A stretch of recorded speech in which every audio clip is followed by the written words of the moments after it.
Hello नमस्कार दोस्तों, स्वागत है आपका नविका एकेडमी में। राजस्थान करंट अफेयर में अपन आज पढ़ेंगे मार्च महीने का सुजस सार। तो जुड़ जाइए सभी लोग। मार्च 2026 का राजस्थान करंट अफेयर सुजस ई बुलेटिन। ठीक है, पहली न्यूज है आपकी सुजस में। पहली न्यूज है आपकी ODOP। इसका मतलब क्या है? एक जिला एक उत्पाद नीति। ये बहुत बार आपके शॉर्ट फॉर्म में ही दिया होता है पेपर में, है ना। कभी बार पूरा नाम नहीं आता। एक जिला एक उत्पाद नीति तथा MSME नीति की स्वीकृति प्रक्रिया में बदलाव किया गया। अब इसकी स्वीकृति प्रक्रिया में क्या प्रावधान जोड़े गए, दोनों पॉलिसीज के बारे में अपन आगे जानेंगे। ठीक है, याद रखना, पहले जो आपकी स्वीकृति मिलती थी वो देता था जिला स्तरीय टास्क फोर्स। राजस्थान में MSME पॉलिसी और one district one product policy में पहले जो स्वीकृति प्रदान की जाती थी वो जिला स्तरीय टास्क फोर्स द्वारा प्रदान की जाती है। लेकिन मार्च में सरकार ने उसमें संशोधन किया। जिला उद्योग एवं वाणिज्य केंद्र, ठीक है, जिला उद्योग एवं वाणिज्य केंद्र के महाप्रबंधक द्वारा अब ये परमिशन दी जाएगी। महाप्रबंधक आपके आवेदनों की स्वीकृति करेगा, आवेदनों की जांच करेगा और आपको स्वीकृति प्रदान करेगा। यदि आपने MSME के लिए आवेदन किया है, रजिस्ट्रेशन के लिए आवेदन किया है, कोई लाभ लेने के लिए आवेदन किया है, तो वो अब कौन करेगा जांच? महाप्रबंधक जांच करेगा। पहले क्या था? पहले जिला स्तरीय टास्क फोर्स समिति थी जो जांच करती थी, अब वो काम वहां से सौंप उससे छीन लिया है। ये बातें याद रखना। पिछली बार भी इस तरह का प्रश्न पूछा था डिप्टी कमांडेंट में, एक इस तरह का ही आपके प्रश्न आया हुआ था। अपडेट वाले संशोधन वाले प्रश्न आपके पूछे जाते हैं। पहली बात है आपके ODOP, एक जिला एक उत्पाद नीति। याद रखना भाई इसको। ठीक है, राज्य के विशिष्ट उत्पादों को प्रोत्साहित करने के लिए अपन ने क्लास भी डाली थी, राजस्थान के पंचगौरव की क्लास डाली थी, है ना, जिसमें एक जिला एक उत्पाद है, एक जिला एक फसल है, एक जिला एक वनस्पति है, एक जिला एक खेल है और एक जिला एक पर्यटन स्थल है। ठीक है, ये पांच पंचगौरव जो होते हैं उनको प्रोत्साहित करने के लिए प्रत्येक जिले में इस योजना को शुरू किया गया। उसमें सबसे मुख्य बात किसके बारे में थी? वन डिस्ट्रिक्ट वन प्रोडक्ट के बारे में पढ़ाया था मैंने। जिन्होंने क्लास नहीं देखी है वो क्लास जरूर देखना, क्योंकि अभी SI में भी आपके प्रश्न पूछा वहां से, है ना। उससे पहले भी 2-3 परीक्षाओं में प्रश्न पूछे हैं, लगातार एक वर्ष से यहाँ से प्रश्न पूछे जा रहे हैं, है ना। तो याद रखना भाई, one district one product policy याद रखनी है। सबसे महत्वपूर्ण प्रोडक्ट इनमें पूछे जाते हैं। ठीक है, तो राज्य के विशिष्ट उत्पादों को प्रोत्साहित करने के लिए ये नीति लागू की गई।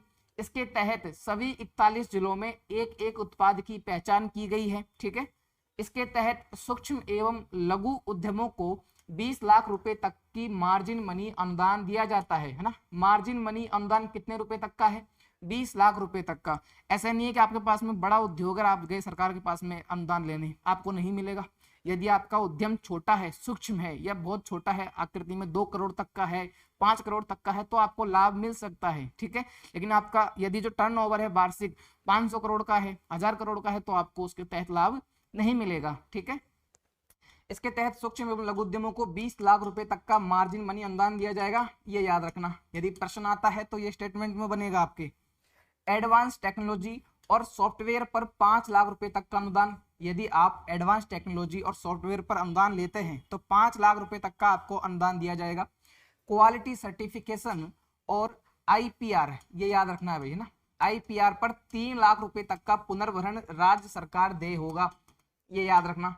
IPR, यदि आप ट्रेडमार्क लेते हो, IP इंडिया की आपकी जो वेबसाइट होती है, आप ट्रेडमार्क लेते हो, ऑनलाइन रजिस्ट्रेशन करवाते हैं, यदि आप रजिस्ट्रेशन करवाते हो तो उस पर 3 लाख रुपए तक का पुनर्भरण कौन करेगी? राज्य सरकार पुनर्भरण करेगी, है ना। अब इससे पहले भी यदि कभी परीक्षाओं में प्रश्न आया हुआ है तो पुनर्भरण वाली जो बात है ना, राज्य सरकार तय करेगी या फिर आपके जो वित्तीय संस्थान होते हैं वो तय करेंगे, वहां से आपका प्रश्न बनता है। तो आपको ये याद रखना भाई। ठीक है, आगे चलते हैं। विपणन आयोजनों में भाग लेने के लिए 2 लाख रुपए तक की सहायता प्रदान की जाएगी। कार्यक्रम जो आयोजित किए जाते हैं राजस्थान सरकार द्वारा, राज्य से बाहर भी जो आपके वाणिज्यिक कार्यक्रम आयोजित किए जाते हैं, यदि आप उनमें भाग लेते हो तो भाग लेने के लिए 2 लाख रुपए तक की सहायता भी आपको सरकार देगी। ई-कॉमर्स प्लेटफॉर्म फीस पर 1 लाख रुपए प्रतिवर्ष का 2 साल तक पुनर्भरण। मतलब क्या है? 1 साल के लिए आपको कितने? 2 लाख रुपए का। ठीक है, 1 लाख रुपए, सॉरी माफ करना, 2 साल के लिए 1 लाख रुपए का पुनर्भरण कौन देगा? राज्य सरकार देगी।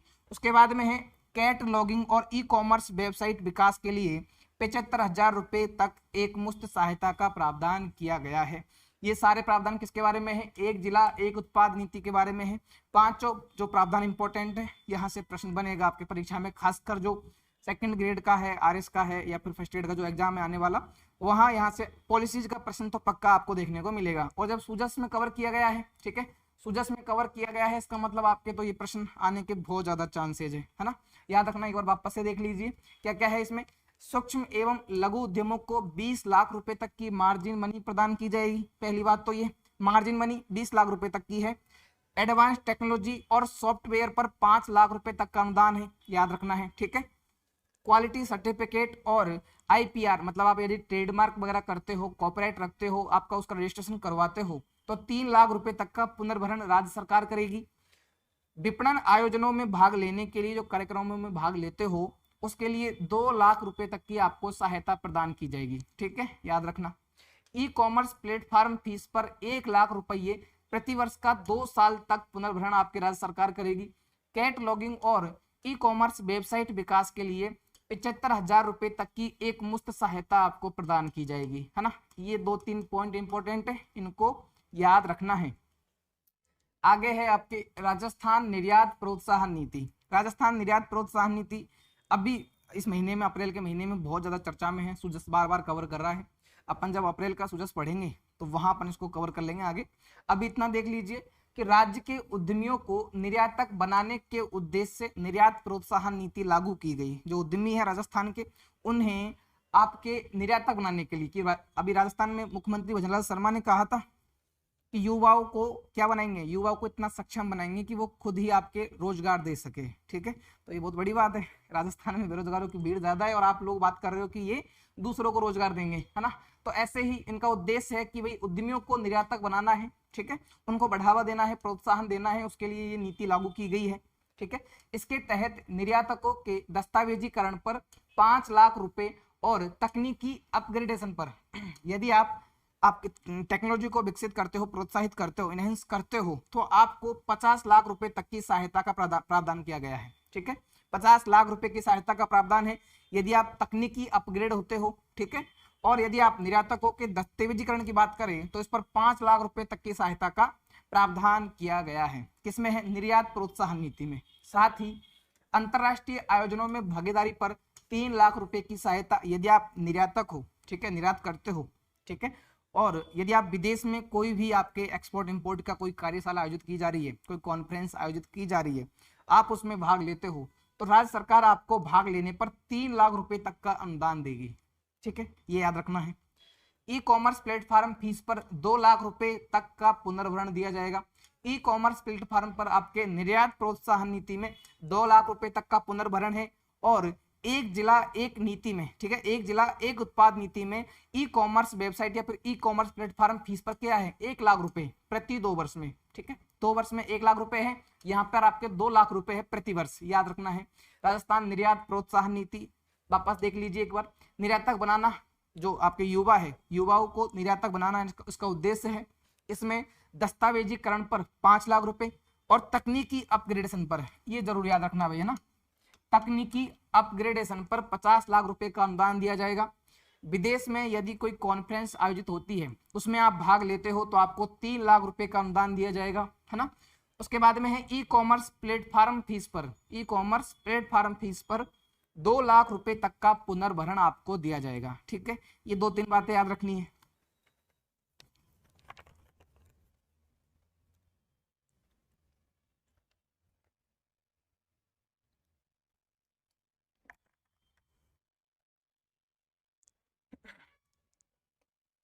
आगे चलिए, एक और नीति है आपके राजस्थान एमएसएमई नीति 2024, है ना। अब नीति चॉइस की है, आप लोग सोच रहे होंगे कि हम 26 में क्यों पढ़ रहे हैं। सुजस में चाहे नीति कितनी ही पुरानी हो, यदि सुजस में उसको कवर किया गया है, ठीक है, बार बार उसका एक्सप्लेन किया गया है, तो आरपीएससी वहां से आपके प्रश्न पूछ लेती है ना। और आपने देखा होगा कुछ 2015-16 वाली योजनाओं के भी प्रश्न आपको पूछने को मिले हैं, नीतियों के प्रश्न पूछने को मिले हैं, है ना। राज्य के छोटे उद्यमियों के वैश्विक प्रतिस्पर्धा के लिए जो छोटे उद्यमी होते हैं, एमएसएमई क्या करती है? सूक्ष्म लघु एवं मध्यम जो उद्यमी होते हैं उनको प्रोत्साहित करने के लिए ये नीति लागू की गई है, ठीक है। जो छोटे उद्यमी होते हैं वो वैश्विक स्तर पर प्रतिस्पर्धा कर सके। अब प्रतिस्पर्धा कैसे करेंगे? छोटे उद्यमी जो है उनके पास में किसकी कमी होती है, वित्त की कमी होती है ना, टेक्नोलॉजी की कमी होती है। तो ये सारी चीजें, चाहे टेक्नोलॉजी की बात हो, चाहे कौशल विकास की बात हो, ट्रेनिंग प्रशिक्षण की बात हो, ये सारी सुविधाएं कौन देगा? यदि वित्त होगा तो वो खुद आपके वहन करेंगे उस चीज का, तो सरकार उनको वित्त मुहैया करवाएगी, उन्हें अनुदान देगी, उन्हें सहायता देगी। ठीक है, तो इस सहायता के लिए इस नीति को लाया गया। इसके तहत यदि आप छोटे उद्यमी हैं और आप सरकार से ऋण लेते हैं, ठीक है, तो इसके तहत अतिरिक्त 2% ब्याज अनुदान दिया जाता है। इसके तहत में ऋण पर यदि आप लोन लेते हैं और आप एमएसएमई से हैं, ठीक है, तो आपको एक्स्ट्रा 2% का आपके ब्याज अनुदान दिया जाएगा, याद रखना। एमएसएमई एक्सचेंज से, ठीक है, ये क्या है आपके एसएमई, स्मॉल मार्केट एक्सचेंज से धन जुटाने पर 15 लाख रुपए तक की सहायता आपको दी जाएगी। ठीक है, एडवांस टेक्नोलॉजी और सॉफ्टवेयर पर 5 लाख रुपए तक का अनुदान आपको दिया जाएगा। क्वालिटी सर्टिफिकेशन और आईपीआर पर 3 लाख रुपए तक का पुनर्भरण का प्रावधान है। ये लगभग जो आपके one district one product policy है उसके जैसे प्रावधान है। विपणन के आयोजनों में भाग लेने पर 1.5 लाख रुपए तक का अनुदान, वहां पे कितना था, वहां पे 1 लाख रुपए का आपके प्रावधान था। ठीक है, डिजिटल उपकरणों पर 50,000 रुपए तक की पुनर्भरण, ई कॉमर्स प्लेटफॉर्म पर 50,000 रुपए तक का पुनर्भरण। यहाँ पे ई कॉमर्स में वहां पे 2 लाख था, कहीं 1 लाख था, यहाँ याद रखना है 50,000 रुपए का पुनर्भरण। ई कॉमर्स पर 50,000 रुपए का पुनर्भरण है। डिजिटल उपकरणों पर 50,000 रुपए का पुनर्भरण है। विपणन जो कार्यक्रम आयोजित किए जाते हैं उसमें भाग लेते हो तो 1.5 लाख रुपए का पुनर्भरण किया जाएगा, उसका अनुदान दिया जाएगा। क्वालिटी सर्टिफिकेशन और आईपीआर रजिस्ट्रेशन के लिए 3 लाख रुपए तक का पुनर्भरण का प्रावधान है। ठीक है, जो आपके एमएससी जो एक्सचेंज होते हैं, ठीक है, जो स्टॉक एक्सचेंज होते हैं, यदि आप उनसे धन जुटाते हो, स्टॉक एक्सचेंज कौन कौन से, एक होता है आपका बीएससी बॉम्बे स्टॉक एक्सचेंज, एक होता है आपके एनएससी नेशनल स्टॉक एक्सचेंज, ठीक है, एक होता है एमएससी मेट्रोपॉलिटन स्टॉक एक्सचेंज जो होता है बड़ी बड़ी सिटियों के हिसाब से। तो उसमें यदि आप वहां से धन जुटाते हो तो आपको 15 लाख रुपए तक की सहायता प्रदान की जाएगी राजस्थान एमएसएमई नीति 2024 के तहत, है ना। ये तीनों बातें याद रखना। नीतियां क्यों पढ़ी है, क्योंकि इसमें अपडेट हुआ है कि इसमें जो आपके रजिस्ट्रेशन किया जाता है, जो आप आवेदन करते हो, तो आवेदनों के लिए सरकार आपको क्या करेगी, छूट दे दी कि भाई जो आपके पहले जिला स्तरीय टास्क फोर्स होती थी जहां से आप रजिस्ट्रेशन करवाते थे, अब वो आपके जो छूट देगा वो कौन देगा, अभी देखा था अपन ने, अभी कौन देगा, जिला उद्योग एवं वाणिज्य केंद्र के महाप्रबंधक। कौन देगा, जिला उद्योग एवं वाणिज्य केंद्र के महाप्रबंधक द्वारा आपको ये अनुमति प्रदान की जाएगी, है ना। आगे आते हैं एक बार, ये सारे वन लाइनर में है, यहाँ से भी आपके वन लाइनर में प्रश्न बनेंगे, है ना, वन लाइनर में है, लेकिन आपको याद इसलिए रखना है क्योंकि ये सारे करंट के मुद्दे, अभी आपके एसआई में भी प्रश्न आया था, पीएम जो आपके सूर्य घर योजना है उससे प्रश्न पूछा गया था आपके। ठीक है, तो जो वन लाइनर में जिसमें राजस्थान की रैंक क्या है, किसकी स्थापना की गई है, जो आपके सुजस में कवर किए गए। बाकी अपन करंट अफेयर की जो मैगजीन्स पढ़ेंगे अलग से, उनमें तो अपन कवर करते ही है, जिसमें स्पोर्ट, व्यक्तित्व और अवार्ड देखते हैं, वो चीजें यहाँ नहीं होती, सुजस में नहीं आती ये चीजें, है ना। पहली न्यूज है आपके 3 जिलों में अनाज एटीएम। वैसे तो ये बजट घोषणा भी है, बजट 2026-27 में भी इसकी घोषणा की गई है, मैंने पढ़ाया था बजट में, जिन्होंने नहीं पढ़ा है क्लास देख लीजिए। बजट 2026-27 में ऐसा कहा गया कि 3 जिलों में अनाज एटीएम स्थापित किए जाएंगे। कहाँ कहाँ होंगे, जयपुर में होगा, भरतपुर में होगा और बीकानेर में होगा। तीनों याद रखना भाई, है ना। वन लाइनर में जैसे अभी एग्जाम जो आने वाले हैं, खासकर जो अधीनस्थ बोर्ड वाले, वहां वन लाइनर के प्रश्न ज्यादा आते हैं, है ना। तो याद रखना 3 जिलों में अनाज एटीएम बनेंगे, जयपुर, भरतपुर और बीकानेर में। ये बार बार में हर महीने की करंट अफेयर में चर्चा में रहता है, सुजस में महीने में 2-4 बार आ जाता है। पीएम कुसुम योजना, पीएम कुसुम योजना कौन सी है, किसान ऊर्जा सुरक्षा उत्थान महाअभियान। कब शुरू की गई थी, मार्च 2019 में इस योजना को शुरू किया गया था। इस योजना के 3 घटक है ना। अब राजस्थान घटक ए में और घटक सी में हमेशा उत्कृष्ट कार्य कर रहा है, पिछली बार भी अपन ने पढ़ा था। घटक ए में राजस्थान पहले स्थान पर है और घटक सी में राजस्थान दूसरे स्थान पर है। राजस्थान की रैंकिंग का प्रश्न लगातार पूछा जा रहा है। आरपीएससी सेकंड ग्रेड का जो पेपर हुआ था 2025 में सितंबर महीने में, उससे अब तक आरपीएससी ने हर एक पेपर में रैंक का एक प्रश्न पूछा है ना। तो ये आपको याद रखना है भाई। देश की कुल सौर ऊर्जा क्षमता में राजस्थान, अगर बात करें सौर ऊर्जा की, सोलर एनर्जी की, तो राजस्थान देश में प्रथम स्थान पर है क्षमता की बात करें। अब बात करें कि राजस्थान की भागीदारी कितना % है, यदि बात करें प्रतिशत वाइज, तो आपको याद रखना है कि 27%। देश की कुल सौर ऊर्जा में राजस्थान की भागीदारी कितनी है, 27% है। ये आपके राजस्थान प्रथम स्थान पर है ना, याद रखना भाई, इसको प्रथम स्थान पर है, याद रखना। सौर ऊर्जा भागीदारी में राजस्थान की देश में भागीदारी 27% है। परीक्षा में प्रश्न आएगा देश की कुल अक्षय ऊर्जा में, एक तो है आपके सौर ऊर्जा की बात और दूसरी है आपके अक्षय ऊर्जा की बात करें अक्षय ऊर्जा में, तो अक्षय ऊर्जा में राजस्थान की हिस्सेदारी 16% से अधिक है ना, याद रखना भाई। अक्षय ऊर्जा में राजस्थान की हिस्सेदारी 16% से अधिक है, याद रखना इस बात को। आगे चलते हैं।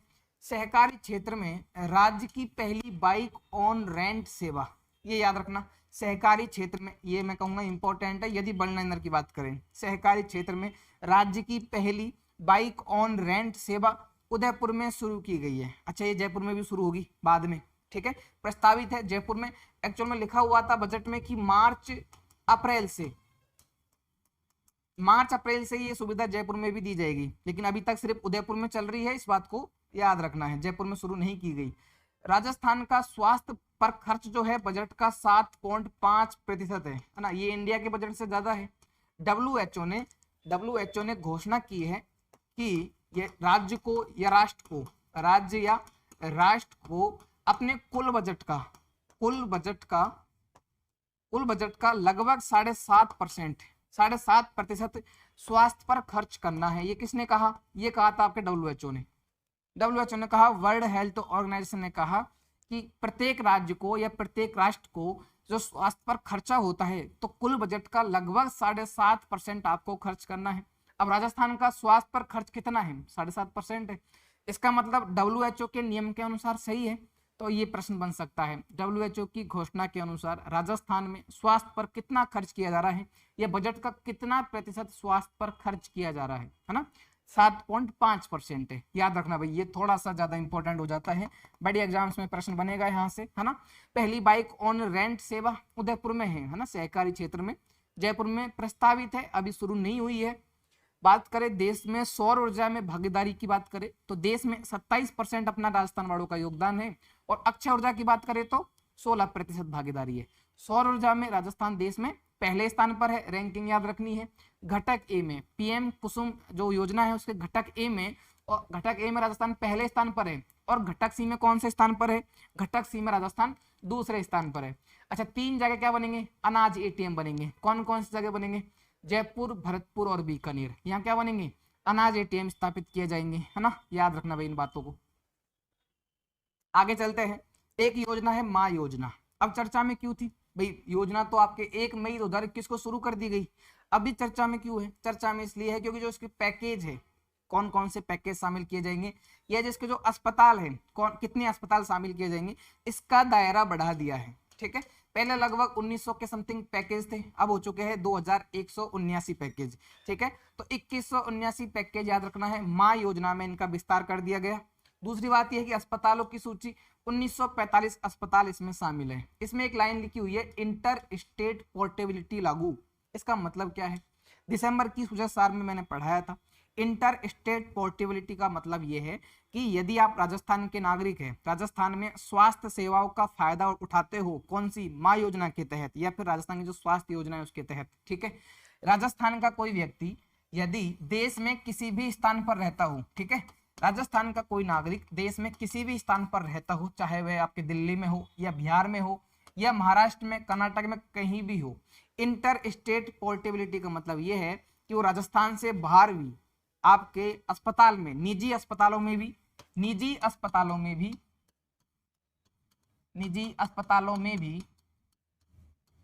स्वास्थ्य सुविधा का फायदा उठा सकता है, स्वास्थ्य का लाभ उठा सकता है। इसका मतलब ये, राजस्थान का कोई व्यक्ति राजस्थान से बाहर कहीं भी रह रहा हो देश में, तो इस योजना के तहत, माँ योजना के तहत, देश के किसी भी राज्य में राजस्थान की पॉलिसीज का फायदा उठा सकता है।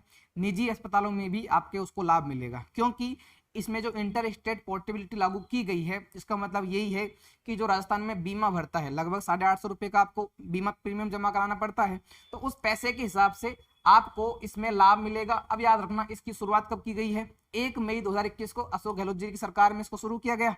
अब इन्होंने नाम चेंज कर दिया, माँ योजना, मुख्यमंत्री आयुष्मान आरोग्य योजना। राजस्थान के लगभग 88%, 88% आपके जो परिवार है इनको इस योजना में शामिल किया गया है, वो इस योजना के तहत लाभान्वित होते हैं। ठीक है, याद रखना, पैकेज की संख्या याद रखना। आज आरपीएससी तो पूछता ही है कितने पैकेज शामिल है ना। अधीनस्थ बोर्ड तो पूछेगा आपसे कितने परिवार शामिल है, क्या इसमें लाभ दिया जाता है, कब से लागू की गई है, पर आरपीएससी आपसे पूछ लेता है, स्टेटमेंट में पूछता है कितने पैकेज है, कितने अस्पताल है। अब इस योजना के बारे में एक बार और डिटेल है, आप देख लीजिए, प्रश्न तो आएगा आपके। ठीक है, मुख्यमंत्री आयुष्मान आरोग्य योजना। अब इसमें लाभान्वित कौन कौन होते हैं, कौन कौन व्यक्ति है जिन्हें इस योजना के तहत लाभ दिया जाता है, याद रखना है NFSA, इसका मतलब क्या है, नेशनल फूड सिक्योरिटी एक्ट। ठीक है, नेशनल फूड सिक्योरिटी एक्ट, और SECC जो सोशियो इकोनॉमिक्स कास्ट सेंसस है आपके, इन दोनों के पात्र परिवारों के लाभार्थियों के साथ साथ संविदा कर्मी, लघु एवं सीमांत किसानों के परिवार, गत वर्ष कोविड में जो कोरोना हुआ था आपके, तो कोविड योजना के तहत जो पीड़ित है उनको भी इसमें शामिल कर दिया गया। निराश्रित और असहाय परिवारों को निशुल्क बीमा कवर प्रदान किया जाता है। कौन कौन को निशुल्क है भाई इसमें, देखो बाकी को तो 850 रुपए महीने के आपके प्रीमियम जमा कराना पड़ता है। ठीक है, लेकिन जो संविदा कर्मी है या कोविड में पीड़ित है, याद रखना है आपके, लघु एवं सीमांत किसान है, लघु एवं सीमांत किसान हो गए, कोविड के पीड़ित हो गए, या आपके जो संविदा कर्मी हो गए जो NFSA में शामिल है, या फिर SECC, ठीक है, सोशियो इकोनॉमिक कास्ट सेंसस में जो शामिल है, इन पात्र परिवारों को इस योजना के तहत याद रखना भाई निशुल्क बीमा प्रदान किया जाएगा। कितना निशुल्क बीमा प्रदान किया जाएगा, इस बात को याद रखना है भाई। ठीक है, याद रखना है इस बात को। आगे चलते हैं, उपरोक्त श्रेणियों के अतिरिक्त प्रदेश में अन्य शेष परिवारों को 850 रुपए की प्रीमियम राशि से भुगतान किया जाएगा, है ना, तथा शेष 50% प्रीमियम राशि का भार राज्य सरकार द्वारा वहन किया जाएगा। समझ गए, जो निःशुल्क कौन कौन है मैंने बता दिए, बच्चे कुछ जो भी नागरिक है जो भी शामिल होते हैं इस नीति में, इस योजना में, उनको 850 रुपए का प्रीमियम देना पड़ेगा, और जो शेष प्रीमियम है 50% वो राज्य सरकार वहन करेगी। समझ गए, अब इसमें देख लीजिए एक बार, निःशुल्क श्रेणी के परिवार कौन कौन से हैं, राज्य के कृषक। अब किसानों में कौन कौन आएगा, भाई, किसानों में याद रखना है लघु एवं सीमांत किसान है, राज्य के खाद्य सुरक्षा अधिनियम के अंतर्गत पात्र लाभार्थी परिवार है, 2011 की जो सामाजिक आर्थिक जनगणना थी उसके लाभार्थी है, वो इस श्रेणी में शामिल है, उनको निःशुल्क आपके बीमा प्रदान किया जाएगा। उसके बाद में है संविदा कर्मी, प्रदेश के समस्त विभागों जैसे वार्ड हुए, निगम हुए, सरकारी कंपनी के कार्यरत संविदा कर्मी हुए, इन्हें जो कॉन्ट्रैक्ट बेस पे होते हैं उनको भी फ्री में आपके इसमें लाभ दिया जाता है। उसके बाद हम बात करें राज्य सरकार द्वारा कोविड-19 अनुग्रह राशि में, जो कोविड-19 में शामिल किए गए थे, कोरोना में जो पीड़ित परिवार थे उनको भी इस योजना के तहत फ्री में आपको बीमा कवर दिया गया है।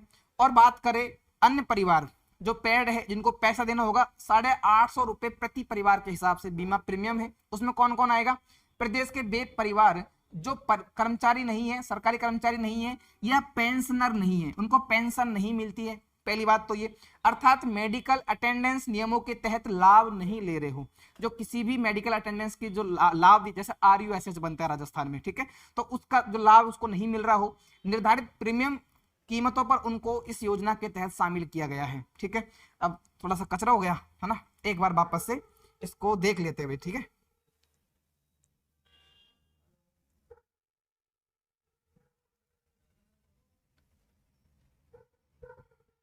देख लीजिए एक बार वापस से, योजना का नाम क्या है, माँ योजना।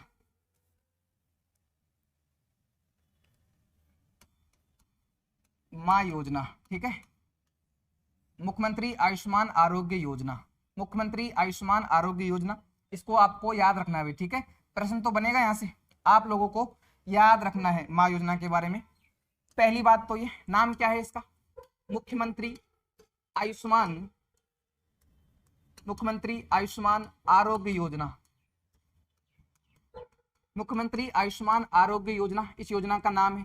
शुरू कब की गई थी ये, 1 मई 2021 को इसको शुरू किया गया, 1 मई 2021 को ये योजना शुरू की गई, ये याद रखनी है माँ योजना। ठीक है, इसके तहत माँ योजना में जो लाभ मिलेगा, इसमें 2 तरह से लाभ है, एक तो है आपके निःशुल्क लाभार्थी।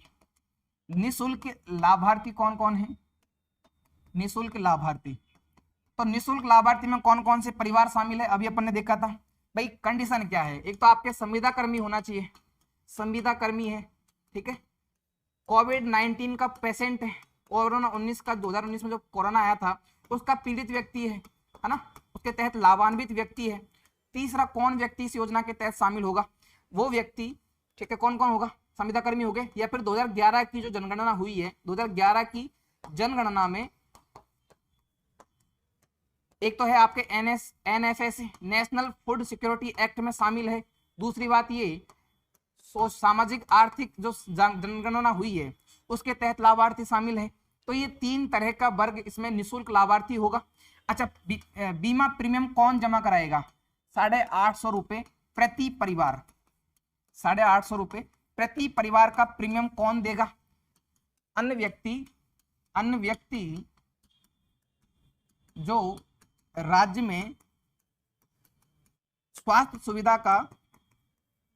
सुविधा का लाभ नहीं ले रहे, सुविधा का लाभ नहीं लेते, वो इस योजना में शामिल होंगे भाई, ठीक है, ये याद रखना है। अब इसमें जो बीमा प्रीमियम जमा करवाया जाएगा, बीमा प्रीमियम का 50% राज्य सरकार द्वारा वहन किया जाएगा, राज्य सरकार द्वारा वहन किया जाएगा, इस बात को याद रखना। अब इसमें एक और खास बात क्या है, इसमें एक और बात यह है कि इस योजना में, मां योजना में, मुख्यमंत्री आयुष्मान आरोग्य योजना में इंटर स्टेट पोर्टेबिलिटी लागू की गई है, ठीक है, क्या लागू की गई है, इंटर स्टेट पोर्टेबिलिटी लागू की गई है, इंटर स्टेट पोर्टेबिलिटी इसमें लागू की गई है। अभी अपन ने स्वास्थ्य पैकेज देखे थे, कितने स्वास्थ्य पैकेज थे, ठीक है, 2179 स्वास्थ्य पैकेज है और 1945 अस्पताल है, 2179 स्वास्थ्य पैकेज आपको याद रखना है भाई, ठीक है, स्वास्थ्य पैकेज इस योजना के तहत आपको याद रखना है। अब एक बार वापस से देख लीजिए, मां योजना, इससे बाहर प्रश्न नहीं जाएगा, काम हो जाना चाहिए आपका, ठीक है। मां योजना 1 मई 2021 को शुरू की गई है, ठीक है। निःशुल्क लाभार्थी है संविदा कर्मी, कोविड-19 वाले, NFSA वाले और SECC जो सोशो सामाजिक आर्थिक जो सेंसस है जनगणना का, उसके जो लाभार्थी है वो शामिल होंगे। पैसा कौन जमा कराएगा, जो किसी भी जो स्वास्थ्य अटेंडेंस है उसका लाभ नहीं ले रहा राजस्थान में, 850 रुपये प्रति परिवार के हिसाब से उनका बीमा प्रीमियम होगा। बीमा प्रीमियम का 50% राज्य सरकार वहन करेगी। इंटर स्टेट पोर्टेबिलिटी लागू है, 2179 स्वास्थ्य पैकेज इसमें शामिल है ना। तो ये सारी बातें हैं, याद रखना भाई, इसके बारे में, योजना के बारे में प्रश्न आएगा आपके। तो ये सारी बातें इसमें कंप्लीट हो चुकी हैं। आगे चलते हैं, अगली न्यूज है आपके, महिलाओं की आत्मनिर्भरता के लिए सरकार के कुछ प्रयास किए गए हैं। एक बार देख लेते हैं क्या क्या प्रयास है, वैसे तो हर महीने की करंट अफेयर में ये आ ही जाता है, देख लीजिए भैया ना। पहली न्यूज है इन आपके centre for entrepreneurship and capacity building, इसके लिए सेंटर स्थापित किए जाएंगे, सभी जिला मुख्यालयों पर चरणबद्ध रूप से स्थापित किए जाएंगे। याद रखना है भाई, centre for entrepreneurship and capacity building के लिए आपके सभी जिलों में चरणबद्ध रूप से ये सेंटर खोले जाएंगे, याद रखना। बैंकिंग कॉरेस्पॉन्डेंट सखी, ये नई पहल है भाई, है ना, बैंकिंग कॉरेस्पॉन्डेंट सखी ये नई पहल है।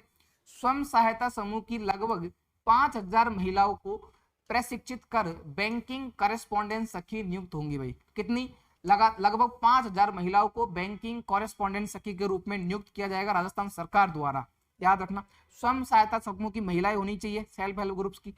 उसके बाद में है अमृत पोषण वाटिका, अमृत पोषण वाटिका याद रखना है, लगभग 11000 अमृत पोषण वाटिकाओं का निर्माण किया जाएगा। कितनी, 11000। अच्छा, इसमें क्या होगा, जो राज्य की आपके संस्थान आप देखते हो, जैसे आपके आसपास में माना कोई भी सरकारी संस्थान है, ठीक है, उन संस्थानों में जो 6 माह से और 6 वर्ष तक के जो बच्चे होते हैं, ठीक है, उन संस्थानों में 6 माह से 6 वर्ष तक के जो बच्चे होते हैं उनके लिए आपके ये फिर आंगनबाड़ी केंद्रों पर, स्कूलों में मिड डे मील के लिए स्थानीय स्तर पर जो फल सब्जी उपलब्ध करवाना। कुल मिला के जो स्वयं सहायता समूह की महिलाएं होती है, ठीक है, अब वो जो आपके निजी ग्रामीण क्षेत्र होते हैं, स्थानीय लोकल क्षेत्र होते हैं, वहां से फल या सब्जी को खरीदती है और खरीदने के बाद में वो अपनी आय बढ़ाने के लिए एक तरह की दुकान वाला काम हो गया कि आप बाहर से सामान लेकर आए, आपने बेचा। तो सेल्फ हेल्प ग्रुप्स में जो महिलाएं शामिल है, वो महिलाएं क्या करेगी, वो महिलाएं आपके स्थानीय क्षेत्र से फल सब्जियां लेगी और उनका वितरण करेगी, स्कूलों में, आंगनबाड़ियों में, सरकारी कार्यालयों में उनको पहुंचाएगी। मिड डे मील के तहत जो खाना मिलता है उसमें आपके लोकल, जैसे अब आपको पता है जैसे फर्स्ट ग्रेड का एग्जाम है या सेकंड ग्रेड का एग्जाम है, तो जहां भी आपको लगता है कि स्कूलों से संबंधित कोई भी योजना, कोई भी कार्यक्रम, कोई भी पोर्टल है, वो तो आपके छपने वाला प्रश्न बन जाता है, क्योंकि आपका काम इन्हीं से पढ़ना है। तो अमृत पोषण वाटिका आपको याद रखनी है। 11,000 अमृत पोषण वाटिकाओं का निर्माण किया जाएगा। आंगनबाड़ी केंद्रों और स्कूलों में मिड डे मील के लिए स्थानीय स्तर पर फल व सब्जी उपलब्ध करवाना। महिला स्वयं सहायता समूह की जो महिलाएं होती है वो अपनी आजीविका बढ़ाने के लिए इस तरह की पोषण अमृत पोषण वाटिका में शामिल होंगी। लेकिन याद कितना रखना है, 11,000 इस तरह की वाटिकाएं बनेगी, याद रखना भी, ठीक है। महिला बैंकिंग कॉरेस्पॉन्डेंट याद रखना है, 5,000 महिलाओं को बैंकिंग कॉरेस्पॉन्डेंट सखी के रूप में नियुक्त किया जाएगा। अगली न्यूज है किशोरी बालिका योजना। क्या नाम है? किशोरी बालिका योजना राज्य के समस्त 27 आकांक्षी ब्लॉक्स में शामिल है। राजस्थान में कितने आकांक्षी ब्लॉक हैं? पिछड़े इलाके, बहुत ज्यादा पिछड़े हुए हैं, उन्हें भारत सरकार की आकांक्षी जिला कार्यक्रम के तहत शामिल किया गया है। अच्छा, भारत सरकार का कार्यक्रम में भी आकांक्षी जिला कार्यक्रम, ठीक है। क्या नाम है? आकांक्षी जिला कार्यक्रम। ये भारत सरकार का कार्यक्रम है। अब इस कार्यक्रम में राजस्थान के कितने जिले शामिल है? राजस्थान के इसमें 5 जिले शामिल है। राजस्थान के 5 जिले शामिल है। 5 जिले कौन कौन से है? राजस्थान के 5 जिले करौली है, धौलपुर है, बारां है, जैसलमेर है और सिरोही है। ये राजस्थान के आकांक्षी जिले हैं।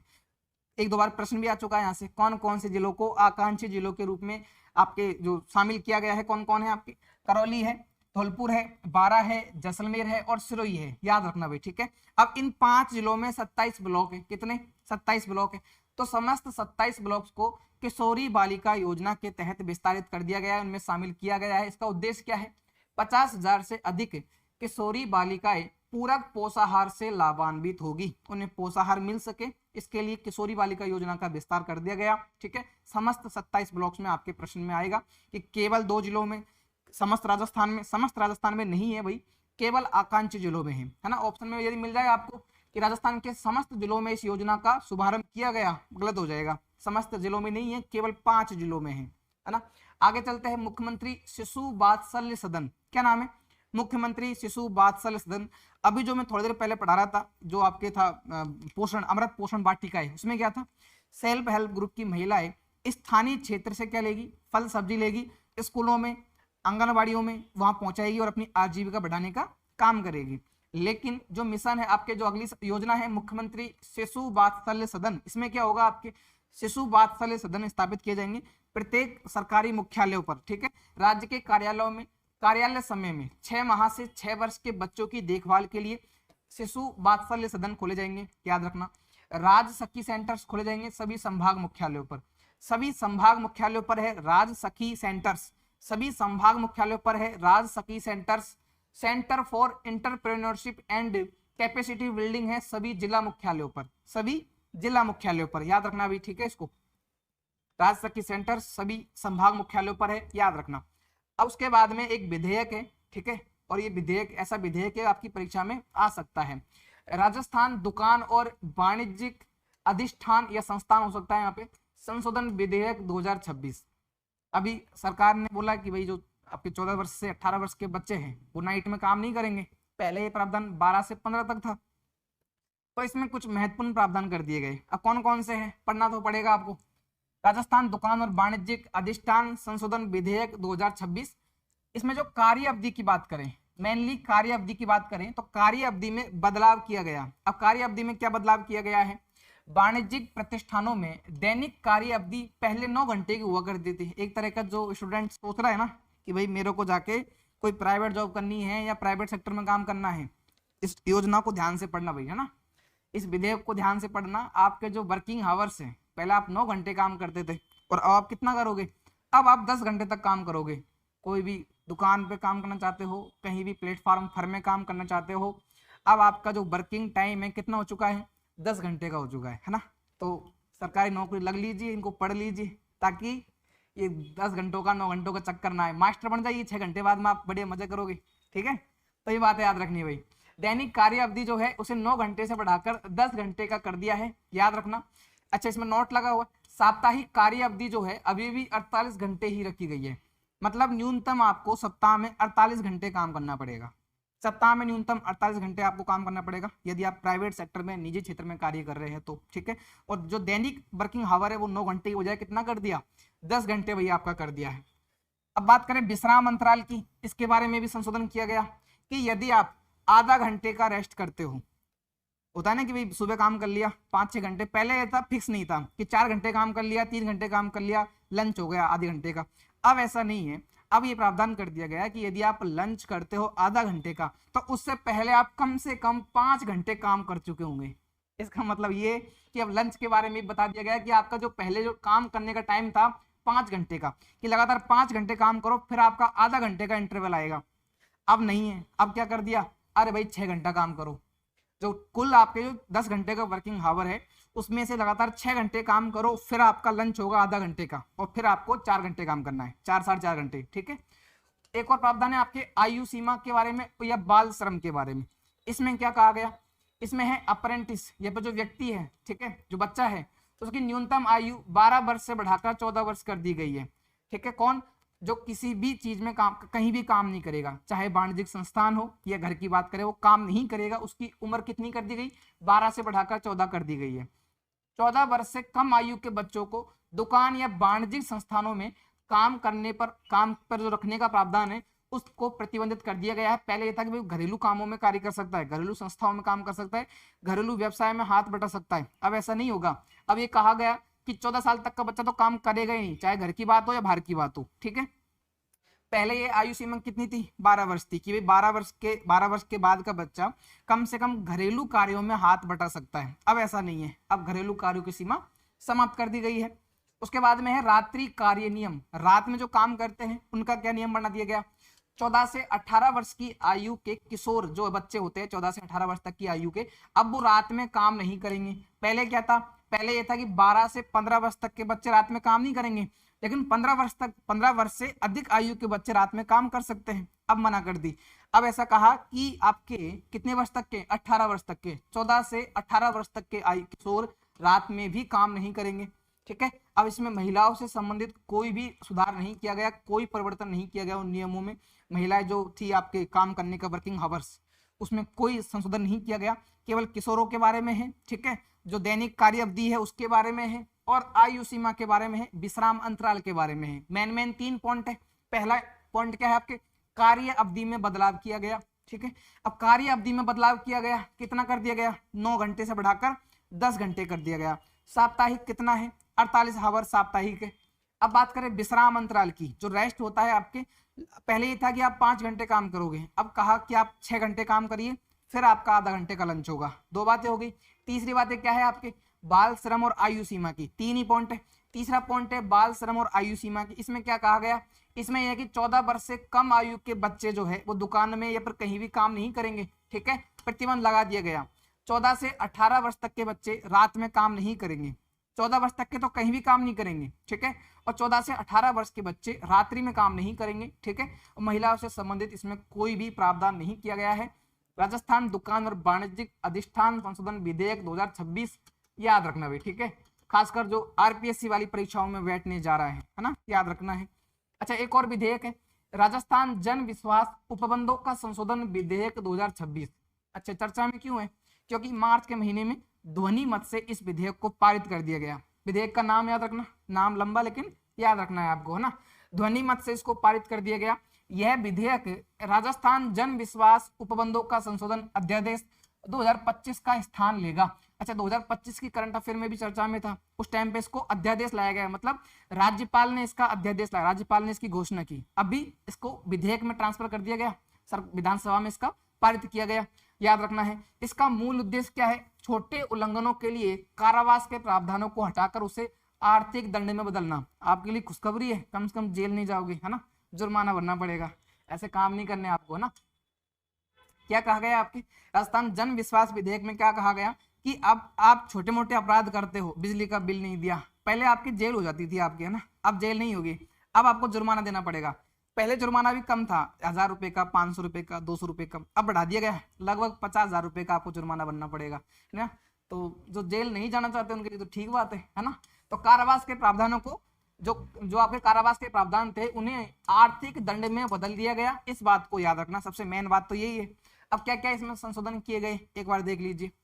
कारावास की समाप्ति, छोटे तकनीकी उल्लंघनों के लिए अब जेल की सजा के बजाय केवल आर्थिक दंड मिलेगा।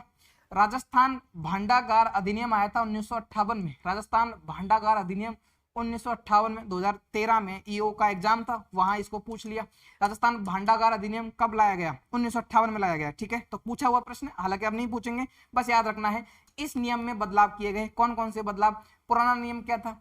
बिना लाइसेंस भंडारण करते हो, ठीक है, तो 1 साल की जेल होगी और 1000 रुपए का जुर्माना होगा। ऐसा पहले प्रावधान था कि 1 साल की जेल हो जाएगी और 1000 रुपए का जुर्माना हो जाएगा बिना लाइसेंस के आप चीजों का भंडारण करते हो। तो नया नियम क्या है?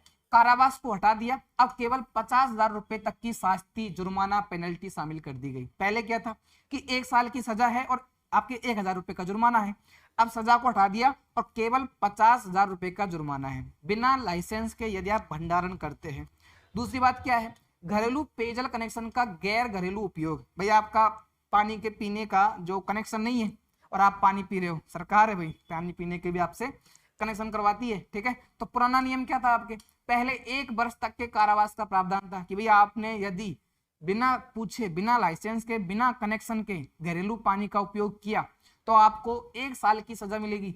अब क्या कहा? नया नियम यह है कि जेल की सजा को खत्म कर दिया और प्रतिदंड न्यूनतम 200 रुपए, मतलब एक दिन का लगभग 200 रुपए का, ठीक है, 200 रुपए से बढ़ाकर 1000 रुपए कर दिया गया। क्या है? न्यूनतम 200 रुपए से 1000 रुपए तक का, मतलब कितना भी लग सकता है। 300 रुपए का जुर्माना लग सकता है, 400 रुपए का जुर्माना लग सकता है, 1000 रुपए का जुर्माना लग सकता है। तो 200 रुपए से 1000 रुपए तक का जुर्माना भरना पड़ेगा आपको। पहले क्या था इसमें? 1 साल का प्रावधान था कारावास का, 1 साल का कारावास होगा, अब नहीं होगा। एक बार वापस से देख लीजिए। राजस्थान जन विश्वास उपबंधों का संशोधन विधेयक 2026 ध्वनि मत से विधानसभा में पारित कर दिया गया। इसमें यह था कि छोटे मोटे तकनीकी गलतियां जो आपसे होती है उसमें पहले कारावास की सजा आपको मिलती थी, अब उस प्रावधान को हटा दिया गया। कहा कि आप जुर्माना दे दीजिए, आर्थिक दंड भुगत लीजिए, आपको कारावास नहीं होगा, ठीक है। तो इसमें मेनली किसमें संशोधन किया गया? राजस्थान भांडागार अधिनियम 1958 में इसमें संशोधन किया गया भाई, ठीक है। अब इसमें संशोधन किया गया जिसमें क्या था कि बिना लाइसेंस के आप भंडारण करते हो तो 1 साल का और 1000 रुपए का पहले जुर्माना था, अब कितना कर दिया? 50,000 रुपए कर दिया। घरेलू पेयजल कनेक्शन पर पहले 1 वर्ष का आपको कारावास था, अब आपको 200 रुपए से 1000 रुपए प्रतिदिन का आपको दंड भुगतना पड़ेगा, आर्थिक दंड आपको भुगतना पड़ेगा।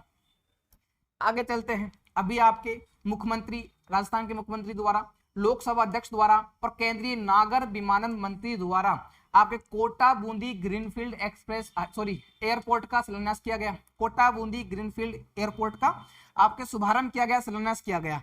अच्छा, कहाँ पे बन रहा है? शंभूपुरा कोटा में, याद रखना भाई, ठीक है। शंभूपुरा कोटा में कोटा बूंदी ग्रीनफील्ड एयरपोर्ट बन रहा है, इसका शिलान्यास किया गया। इसकी लागत कितनी आनी है? 1507 करोड़, 1507 करोड़ रुपए इसकी लागत आनी है। 20,000 वर्ग मीटर का टर्मिनल बनेगा और 1100 एकड़ क्षेत्र में ये बनेगा भाई, 1100 एकड़ क्षेत्र में ये बनेगा। 20,000 वर्ग मीटर का टर्मिनल बनेगा और 1507, ठीक है, याद रखना है 1507 करोड़ रुपए की इसमें लागत आएगी, याद रखना, परीक्षा में आ सकता है। अब इसमें जो इसका उद्घाटन किया गया तो प्रधानमंत्री जी वर्चुअली जुड़े थे, उन्होंने ऑनलाइन संबोधन दिया। कोटा वासियों, राजस्थान वासियों, ठीक है, क्या कहा उन्होंने जो आपके संबोधन दिया उसमें 3 आपको जो धार्मिक पहले से उनका उल्लेख किया। अब वैसे तो अपन पढ़ते नहीं है मैगजीन में, पर फिर भी क्या पता पूछ ले, है ना, तो मैं इसलिए लेके आया हूँ आपके सामने। खड़े गणेश जी कोटा में है मंदिर इनका, मथुराधीश मंदिर कोटा में है, खड़े गणेश जी का मंदिर कोटा में है, मथुराधीश मंदिर कोटा में है, और एक नया नाम है भाई गरड़िया महादेव मंदिर, याद रखना है गरड़िया। अभी प्रधानमंत्री जी को पता है तो आप लोगों को भी पता होना चाहिए, अपन तो तैयारी कर रहे हैं ना। तो गरड़िया महादेव मंदिर कोटा में है। ये तीनों मंदिरों का उन्होंने उल्लेख किया कि कोटा में इतने अच्छे अच्छे मंदिर हैं, ठीक है, और भी कोटा के बारे में बताया, कोटा डोरिया के बारे में बताया, कोटा की कचौरी के बारे में उन्होंने संबोधन दिया। तो प्रधानमंत्री के मुंह से संबोधन निकला, लेकिन आरपीएससी उसको नोट कर लेगी, है ना। तो आपको कम से कम ये नाम याद रखना है, गरड़िया महादेव मंदिर, गरड़िया महादेव मंदिर छपा लीजिए दिमाग में, है ना, कोटा में है, याद रखना भाई, ठीक है। आगे चलते हैं।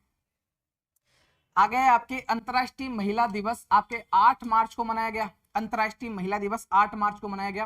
राज्य स्तरीय कार्यक्रम इसका धान मंडी हनुमानगढ़ में आयोजित किया गया। धान मंडी हनुमानगढ़ में इसका राज्य स्तरीय कार्यक्रम आयोजित किया गया भाई, ठीक है, याद रखना है इसको।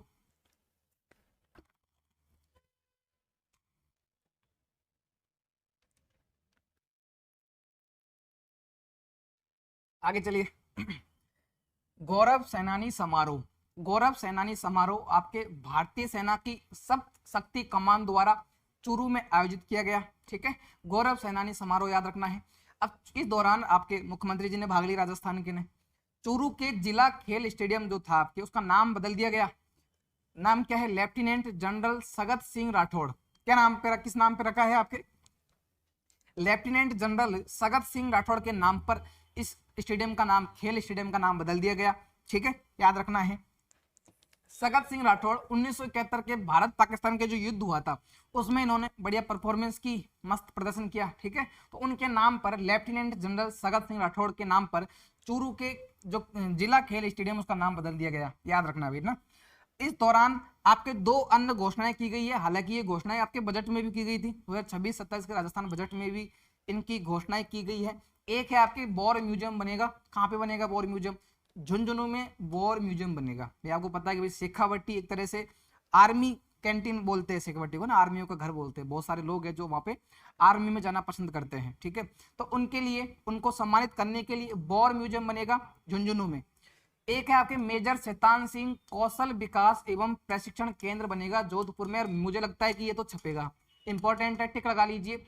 मेजर शैतान सिंह कौशल विकास एवं प्रशिक्षण केंद्र कहाँ? जोधपुर में। मेजर शैतान सिंह कौशल विकास एवं प्रशिक्षण केंद्र जोधपुर में। वॉर म्यूजियम झुंझुनू में। ठीक है, चूरू के जिला खेल स्टेडियम का नाम क्या रख दिया गया? सगत सिंह राठौड़ के नाम पर रख दिया गया, जो कि 1971 के युद्ध के हीरो है भाई। ठीक है, और जो अंतर्राष्ट्रीय महिला दिवस था उसका राज्य स्तरीय कार्यक्रम आपके हनुमानगढ़ में आयोजित किया गया। आगे चलते हैं। आगे है आपके एकीकृत सैनिक कल्याण कॉम्प्लेक्स की घोषणा की गई। एकीकृत सैनिक कल्याण कॉम्प्लेक्स की घोषणा की गई है। इसमें क्या है भाई? इसका उद्देश्य क्या है पहले देख लीजिए। सैनिकों, पूर्व सैनिकों तथा उनके आश्रितों को विभिन्न सुविधाएं एक ही स्थान पर उपलब्ध करवाने के लिए एकीकृत सैनिक कल्याण कॉम्प्लेक्स की घोषणा की गई है। ठीक है, कॉम्प्लेक्स में जिला सैनिक कल्याण कार्यालय, युद्ध स्मारक, सैनिक कैंटीन, स्वास्थ्य केंद्र और सामुदायिक भवन एक ही छत के नीचे उपलब्ध हो सकेंगे। क्या बोला है इसके बारे में? एकीकृत सैनिक कल्याण कॉम्प्लेक्स। एकीकृत सैनिक कल्याण कॉम्प्लेक्स में क्या बनेगा? जो आपके सैनिक कैंटीन है, ठीक है, सामुदायिक केंद्र है, ठीक है, जो युद्ध स्मारक है, सैनिक कल्याण कार्यालय है, ये सब एक ही आपके एकड़ में, एक क्षेत्र में, एक छत के नीचे, एक कॉम्प्लेक्स के अंदर समा जाए, इसके लिए इस योजना को शुरू किया गया है। याद रखना, इसके प्रथम चरण में 36 करोड़ रुपए की लागत से जोधपुर, टोंक, शेरगढ़ और झुंझुनू में, शेरगढ़ कहाँ है आपके? अलवर में। ठीक है, याद रखना, जोधपुर, टोंक, शेरगढ़, झुंझुनू में प्रथम चरण में आपके इस तरह के कॉम्प्लेक्स बनेंगे भाई। याद रखना वापस से, जोधपुर, टोंक, शेरगढ़, झुंझुनू, जोधपुर, टोंक, शेरगढ़, झुंझुनू, ये चार नाम आप याद रखने हैं। 36 करोड़ रुपए की लागत से यहाँ पर इस तरह के कॉम्प्लेक्स का निर्माण किया जाएगा। ठीक है, उसके बाद में है राजस्थान आयुर्वेद, योग और प्राकृतिक चिकित्सा विश्वविद्यालय अजमेर विधेयक 2026 ध्वनिमत से विधानसभा में पारित कर दिया गया। अजमेर में स्थापित होगा, बस मैंने इतना ही लिखा है। प्रश्न आपके आएगा कि राजस्थान में आयुर्वेद, योग, प्राकृतिक चिकित्सा विश्वविद्यालय की स्थापना कहाँ की जाएगी? कहाँ की जाएगी? अजमेर में। इस तरह का पहला विश्वविद्यालय कहाँ था आपके? जोधपुर में था, है ना। अब अजमेर में बन जाएगा, याद रखना भाई। उसके बाद में है प्लास्टिक कचरा मुक्त अभियान 2026। ये अभियान एक्चुअल में फरवरी के महीने में चला था, उस महीने में चर्चा में नहीं रहा। अभी आपके सूरज के महीने में, इस बार मार्च में ये चर्चा में है ना। प्लास्टिक कचरा मुक्त अभियान 2026 स्वच्छ भारत मिशन ग्रामीण के तहत ये शुरू किया गया 16 फरवरी से 28 फरवरी तक। अच्छा, जिनको ये डाउट है कि डेट नहीं पूछी जाती, अभी ऐसा का पेपर हुआ था आपके, है ना, उसमें कोई पखवाड़ा मनाया गया था, पोषण माफ करना, पोषण 2.0। ठीक है, पोषण 2.0 ये अभी आपके मनाया गया था, है ना। दिया कुमार जी ने इसका उद्घाटन किया और इसकी डेट पूछ ली एसआई की परीक्षा में, है ना। तो इस तरह की आपके अवधि भी पूछी जाती है आरपीएससी द्वारा, याद रखना है भाई ना। 16 फरवरी से 28 फरवरी तक प्लास्टिक कचरा मुक्त अभियान शुरू किया गया। राज्य में लगभग 39,000 किलोग्राम प्लास्टिक कचरा इकट्ठा किया गया, याद रखना भाई। उसके बाद में है राजस्थान दिवस। आपको पता है कि पहले राजस्थान दिवस कब मनाते थे अपन? 30 मार्च को, है ना, और पारंपरिक रूप से 30 मार्च को मनाते आ रहे हैं अपन। इस बार भजनलाल शर्मा ने पिछली साल क्या कहा कि नहीं भाई 30 मार्च को थोड़ा मजा नहीं आता भजनलाल जी को। क्या बोला उन्होंने? चैत्र शुक्ल प्रतिपदा को, मतलब चैत्र शुक्ल एकम किसी भी तारीख को आ जाए, 19 को आए, 20 को आए, 30 को आए, 1 को आए, कभी भी आ जाए उस दिन ही राजस्थान दिवस मनाया जाएगा। तो अब जो 30 मार्च वाली डेट है आप उसे याद नहीं रखो तो ठीक है। क्या याद रखना है? चैत्र शुक्ल प्रतिपदा, जो पहली तिथि होती है उसको प्रतिपदा कहते हैं, है ना, याद रखना। तो इस दौरान राजस्थान दिवस के दौरान 7 दिवसीय कार्यक्रमों की सूची तैयार की गई और बोला कि भाई 7 दिवस तक हम विभिन्न कार्यक्रमों का आयोजन करेंगे। 14 मार्च को 7 दिवसीय स्वच्छता सप्ताह शुरू किया गया। इसका राज्य स्तरीय कार्यक्रम जयपुर में हुआ। 14 मार्च को राज्य स्तरीय 7 दिवसीय स्वच्छता सप्ताह शुरू किया गया। जयपुर में इसका राज्य स्तरीय कार्यक्रम आयोजित हुआ, याद रखना है, ठीक है। उसके बाद में 15 मार्च को कुछ महत्वपूर्ण गतिविधियां हुई जो हो सकता है आपके परीक्षा के दृष्टिकोण से महत्वपूर्ण हो, जैसे विकसित राजस्थान रन। विकसित राजस्थान रन 15 मार्च को जयपुर में आयोजित हुआ। विकसित राजस्थान रन 15 मार्च को जयपुर में आयोजित हुआ। सभी जिलों में इसका आयोजन किया गया। किसका? विकसित राजस्थान रन का। राजस्थान को जाने, इसके लिए डिजिटल क्विज का आयोजन किया गया। एक क्विज आयोजित की गई, राजस्थान को जाने। एक जिला एक उत्पाद मेला जयपुर में आयोजित किया गया। राजस्थान दिवस आपके बीकानेर हाउस, बीकानेर हाउस कहाँ है? नई दिल्ली में। दिल्ली में बीकानेर हाउस है, वहां 5 दिवसीय कार्यक्रम आयोजित किया गया राजस्थान दिवस के उपलक्ष्य में, बीकानेर हाउस में। अब पूछ ले आपसे बीकानेर हाउस कहाँ है? दिल्ली में है भाई, ठीक है। अब 14 मार्च को क्या था? स्वच्छता सप्ताह था आपके। 7 दिवसीय स्वच्छता सप्ताह जयपुर में कार्यक्रम आयोजित किया गया। 15 मार्च को क्या है? विकसित राजस्थान रन है, ठीक है। राजस्थान को जाने क्विज है ना। एक जिला एक उत्पाद मेला है और राजस्थान दिवस का बीकानेर में आयोजन है, बीकानेर हाउस में आयोजन है दिल्ली में, ठीक है। तो एक जिला एक उत्पाद मेला जयपुर में। ये आ सकता है परीक्षा में कि राजस्थान दिवस के उपलक्ष्य में किस स्थान पर एक जिला एक उत्पाद मेला आयोजित किया गया। बड़ा शानदार प्रश्न बनेगा। उत्तर क्या होगा? आपके जयपुर में, ठीक है। विकसित राजस्थान रन का आयोजन 15 मार्च को जयपुर में किया गया। हालांकि ये राज्य स्तरीय कार्यक्रम था। जयपुर में राज्य स्तरीय मेला है, राज्य स्तरीय कार्यक्रम है, वैसे इसका आयोजन सभी जिला मुख्यालयों पर किया गया है ना। विकसित राजस्थान रन, ये भी थोड़ा सा महत्वपूर्ण है, याद रखना है। और क्या एक्टिविटी हुई आपके?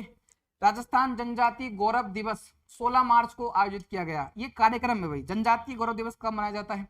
15 नवंबर को मनाया जाता है, लेकिन यहाँ पर क्या है? गौरव दिवस कार्यक्रम है।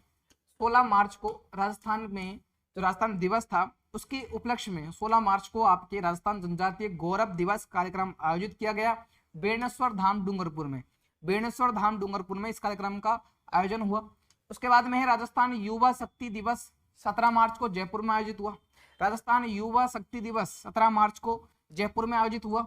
राजस्थान दिवस का मुख्य कार्यक्रम कहाँ आयोजित किया गया? याद रखना है 19 मार्च को, जो कि चैत्र शुक्ल प्रतिपदा थी, जालोर में। ये बहुत इंपॉर्टेंट है। मुझे लगता है कि भाई आप लोग क्या उम्मीद करोगे कि जयपुर में मनाया जाएगा, ठीक है। राजस्थान दिवस मनाया गया 19 मार्च को। इसका राज्य स्तरीय कार्यक्रम कहाँ आयोजित किया गया? जालोर में। दो बातें हैं, 19 मार्च को राज्य स्तरीय कार्यक्रम जालोर में आयोजित किया गया, लेकिन इसी के लिए जो सांस्कृतिक कार्यक्रम है, सांस्कृतिक गतिविधियां है, वो कहाँ आयोजित की गई आपके? वो जयपुर में आपके आयोजित की गई, ठीक है। होगी दोनों बातें। अब याद रखना है भाई, जयपुर में आपको जो अल्बर्ट हॉल है उसके सामने ये सांस्कृतिक कार्यक्रम आयोजित किए गए। तो राजस्थान दिवस के बारे में क्या क्या बातें हैं एक बार वापस से देख लीजिए। 7 दिवसीय उन्होंने घोषणाएं की मुख्यमंत्री जी ने कि 7 दिन का कार्यक्रम है आपके राजस्थान दिवस के उपलक्ष्य में, ठीक है। पहली बात करें 14 मार्च की, तो 7 दिवसीय स्वच्छता सप्ताह शुरू किया गया। इसका राज्य स्तरीय कार्यक्रम जयपुर में आयोजित हुआ। 15 मार्च की बात करें तो 15 मार्च को 3 बड़ी घटनाएं हैं। कौन कौन सी? राजस्थान दिवस रन, विकसित राजस्थान रन, विकसित राजस्थान रन का आयोजन किया गया 15 मार्च को जयपुर में। इसका मुख्य कार्यक्रम हुआ, लेकिन प्रत्येक जिले में, प्रत्येक जिला स्तर पर इसका आयोजन किया जाएगा। उसके बाद में है राजस्थान को जाने क्विज, ऑनलाइन डिजिटल माध्यम से एक क्विज आयोजित की गई। उसके बाद में है एक जिला एक उत्पाद मेला, कहाँ आयोजित किया गया? ये आपके जयपुर में आयोजित किया गया। और एक बात है, बीकानेर हाउस कहाँ है? दिल्ली में। वहां 5 दिवसीय राजस्थान दिवस के उपलक्ष्य में कार्यक्रम आयोजित किया गया। उसके बाद में है राजस्थान जनजातीय गौरव दिवस कार्यक्रम। गौरव दिवस मनाया जाता है नवंबर में, 15 नवंबर को, लेकिन 16 मार्च को आपके राजस्थान दिवस के उपलक्ष्य में ये कार्यक्रम आयोजित किया गया। अब जनजातीय है तो आपको याद रखना है बेणेश्वर धाम आपके डूंगरपुर में।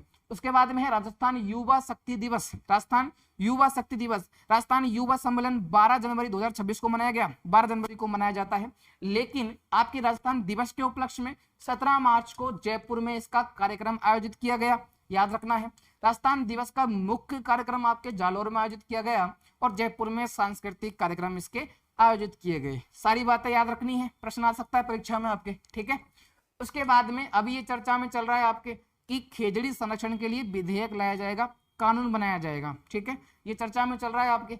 और उसके तहत आपके पर्यावरण को संरक्षण प्रदान करने के लिए एक समिति का आपके गठन किया गया है। उनके अध्यक्ष कौन है? जोगाराम पटेल है। अब जोगाराम पटेल समिति के अध्यक्ष है, तो कम मत देना, पर्यावरण मंत्री वन मंत्री नहीं आएगा इसमें, ठीक है, कहीं संजय सिंह का नाम लिख दो। संसदीय कार्य एवं विधि मंत्री, संसदीय कार्य एवं विधि मंत्री आपके जोगाराम पटेल खेजड़ी संरक्षण के लिए अधिनियम बनाने के लिए, उनके प्रारूपों का अध्ययन करने के लिए जो समिति गठित की गई है उसके अध्यक्ष है भी, ठीक है, याद रखना है। उसके बाद में है स्वच्छता ही सेवा अभियान 2025। अभियान 2025 का है, अभी क्यों पढ़ रहे हैं? क्योंकि इस अभियान के तहत राजस्थान ने सफाई में देश में पहला स्थान प्राप्त किया, ठीक है, सफाई लक्ष्यों में राजस्थान देश में पहले स्थान पर रहा। और इस अभियान के तहत डूंगरपुर को आपके एक महत्वपूर्ण सम्मान मिला, क्या नाम है? सुपर स्वच्छ लीग सिटी का सम्मान मिला, सुपर स्वच्छ लीग सिटी। अब ऑप्शन में आपको कोटा भी मिलेगा, उदयपुर भी मिलेगा, जयपुर भी मिलेगा।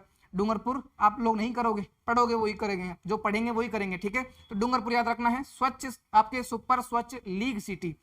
उसके बाद में है आपके स्वच्छ सर्वेक्षण 2024 में देश के शीर्ष 20 शहरों में आपके जयपुर और उदयपुर को शामिल किया गया, ये बात भी याद रखनी है। जयपुर और उदयपुर को स्वच्छ सर्वेक्षण 2024 के तहत देश के शीर्ष 20 सिटीज में शामिल किया गया है। डूंगरपुर को स्वच्छ लीग सिटी का सम्मान मिला है। राजस्थान देश में सफाई लक्ष्यों में पहले स्थान पर है, ठीक है। और ये आपकी अंतिम स्लाइड है बच्चे कुछ सूजत सार अपन कल वाली वीडियो में कंप्लीट पढ़ लेंगे महीने का, है ना। इसको और देख लीजिए, और ये आ सकता है परीक्षा में। आजकल भजनलाल जी पता नहीं क्या क्या करते रहते हैं, और प्राइवेट सेक्टर की चीजें आपके परीक्षाओं में भी ज्यादा पूछे हुए मिली है, ऐसा कि पेपर में देखा होगा आपने। जेम्स ज्वेलरी प्रदर्शनी 2026 का आयोजन किया गया 15 और 16 मार्च 2026 को, ठीक है। अब ये बजे वाला टाइम है ना, इसको काट दो। याद रखना है RIC जयपुर में, राजस्थान इंटरनेशनल सेंटर जयपुर में 15 से 16 मार्च को ये प्रदर्शनी आयोजित की गई, जेम्स ज्वेलरी प्रदर्शनी 2026। स्थान जरूर याद रखना, राजस्थान इंटरनेशनल सेंटर। जवाहर कला केंद्र भी देगा, JECC सीतापुरा भी आपको ऑप्शन में मिल सकता है, RIC जयपुर याद रखना है, ठीक है। अब इसके दौरान क्या क्या किया गया? राजस्थान की समृद्ध रत्न एवं आभूषण शिल्प परंपरा का प्रदर्शन किया गया। अभी SI में प्रश्न पूछने को मिला था आपके, SI में प्रश्न आया था कि आर्थिक समीक्षा के अनुसार राजस्थान की आर्थिक समीक्षा के अनुसार सर्वाधिक निर्यात किसका किया हमने? सर्वाधिक निर्यात किसका रहा, ठीक है। तो सर्वाधिक निर्यात रहा था आपके इंजीनियरिंग वस्तुओं का सर्वाधिक निर्यात रहा था। दूसरे नंबर पर क्या है आपके? पहले नंबर पर है इंजीनियरिंग वस्तुएं, दूसरे नंबर पर क्या था आपके? रत्न एवं आभूषण, याद रखना है भाई, ठीक है। परंपरागत एवं आधुनिक डिजाइन के रत्न और आभूषणों के लिए प्रदर्शनी आयोजित की गई। सोने चांदी कुंदन, ये सारी बातें फालतू की बातें पढ़ लेना आप, ठीक है। बस इतना याद रखना है। RIC जयपुर में आपके जेम्स एंड ज्वेलरी प्रदर्शनी 2026 का आयोजन किया गया। अब जेम्स एंड ज्वेलरी देख के आप जो उद्योग बन रहे हैं ना आपके रिको के अंडर में, जो सेज बनी हुई है सीतापुरा में, सीतापुरा क्लिक मत करना भैया ना, याद रखना है RIC जयपुर। तो आज एक्चुअल में भिवाड़ी में, अलवर में ये संयंत्र लगा हुआ है, टप्पूकड़ा संयंत्र। कभी यदि बनलाइनर में प्रश्न आए कि टप्पूकड़ा संयंत्र किस लिए जाना जाता है, तो याद रखना है कि ये आपके यहाँ पे ऑटोमोबाइल इंडस्ट्री के लिए, ठीक है, ऑटोमोबाइल इंडस्ट्री के लिए, ठीक है। ऑटोमोबाइल इंडस्ट्री का एक तरह से हब है, यहाँ पे बहुत सारी कंपनियां हैं, संयंत्र लगे हुए हैं। अब आपको क्या याद रखना है परीक्षा के दृष्टिकोण से? हाल ही में आपके मुख्यमंत्री भजनलाल शर्मा जी ने, ठीक है, मुख्यमंत्री द्वारा अनावरण किया गया होंडा की पहली EV मॉडल, होंडा जो कंपनी है उसका पहला इलेक्ट्रॉनिक मॉडल आपके लॉन्च किया गया। इसका नाम है होंडा O अल्फा। यदि पूछा जाए होंडा O अल्फा क्या है, याद रखना है होंडा की ओर से पहला इलेक्ट्रिक वाहन संयंत्र बनेगा। कहाँ बनेगा? आपके टप्पूकड़ा में। टप्पूकड़ा कहाँ है? आपके भिवाड़ी में है। यहाँ आपके होंडा की तरफ से पहला EV संयंत्र आपके स्थापित किया जाएगा, और उस EV मॉडल का नाम क्या है? आपके होंडा O अल्फा, ठीक है, ये याद रखना है भाई। उसके बाद में है देश का पहला अंतरराष्ट्रीय स्तर का इंस्टीट्यूट ऑफ डर्मेटोलॉजी। डर्मेटोलॉजी क्या होता है? जो त्वचा से संबंधित रोग होते हैं ना, त्वचा से संबंधित बातें होती है, उसको डर्मेटोलॉजी में शामिल किया जाता है। तो त्वचा रोग, जो चर्म रोग है उनके लिए, या फिर इससे जुड़ी स्किन रोग विशेषज्ञों के आपके अनुसंधान करने के लिए देश का ऐसा पहला अंतरराष्ट्रीय स्तर का इंस्टीट्यूट ऑफ डर्मेटोलॉजी बनेगा आपके, मतलब बन गया है। कहाँ पे है ये? चरक भवन सवाई मानसिंह अस्पताल में, जो एसएमएस अस्पताल है आपका जयपुर में, वहां ये खुला है, ओपन हुआ है। ये आपके लंदन के बाद विश्व का दूसरा सबसे एडवांस एवं उत्कृष्ट संस्थान है जो डर्मेटोलॉजी के क्षेत्र में उच्च स्तरीय चिकित्सा सेवा उपलब्ध करवाएगा। याद रखना है ना, लंदन के बाद में, लंदन में ऐसा कोई संयंत्र है, सॉरी आपके अस्पताल है जहां पर इंस्टीट्यूट में आपको डर्मेटोलॉजी की सुविधा दी जाती है। वैश्विक स्तर की आपके मशीनें लगी हुई है, इंस्ट्रूमेंट्स लगे हुए हैं। ठीक वैसे ही आपके राजस्थान में एसएमएस अस्पताल में चरक भवन में, जो उसके पीछे बिल्डिंग है एसएमएस अस्पताल के, आप कभी गए होंगे तो वहां पर आपके अंतर्राष्ट्रीय स्तर का इंस्टीट्यूट ऑफ डर्मेटोलॉजी बनेगा। ठीक है, याद रखना है आपको। उसके बाद में है राजस्थान स्टेट गैस लिमिटेड, इसे राष्ट्रीय स्तर पर डायमंड अवार्ड से सम्मानित किया है। भाई राष्ट्रीय स्तर पर डायमंड अवार्ड से सम्मानित किया है किसे? आपके राजस्थान स्टेट गैस लिमिटेड को। ठीक है, राजस्थान स्टेट गैस लिमिटेड को डायमंड अवार्ड से सम्मानित किया है। और यदि कोई भी अवार्ड सुजस में कवर किया गया है, ठीक है, तो वो आपकी परीक्षा में पूछ लिया जाता है ना। स्मार्ट गैस वितरण के क्षेत्र में सीएनजी मदर स्टेशन पर, ये याद रखना है, सीएनजी मदर स्टेशनों पर आईओटी जो आधारित सेवाएं होती है, आईओटी आधारित तकनीक के प्रभाव के उपयोग और उसके नवाचार के लिए सम्मानित किया गया है कि उस तकनीक का किस तरह प्रयोग किया गया, उपयोग किया गया, और नवाचार के लिए आपके राजस्थान स्टेट गैस लिमिटेड को सम्मानित किया गया है। ठीक है, याद रखना है आपको। इंडिया स्मार्ट ग्रिड फोरम द्वारा नई दिल्ली में ये पुरस्कार प्रदान किया गया। अच्छा, पुरस्कार किसने प्रदान किया है? इंडिया स्मार्ट ग्रिड फोरम, ये ज्यादा महत्वपूर्ण है ना। अवार्ड किसने प्रदान किया है? ऑप्शन में दे देगा राष्ट्रपति द्रौपदी मुर्मू द्वारा, ऊर्जा मंत्री द्वारा, कुछ भी ऑप्शन में लिखेगा। इंडिया स्मार्ट ग्रिड फोरम द्वारा नई दिल्ली में राजस्थान को किसका अवार्ड मिला? आपको डायमंड अवार्ड मिला है, डायमंड अवार्ड मिला है राजस्थान स्टेट गैस लिमिटेड को ना।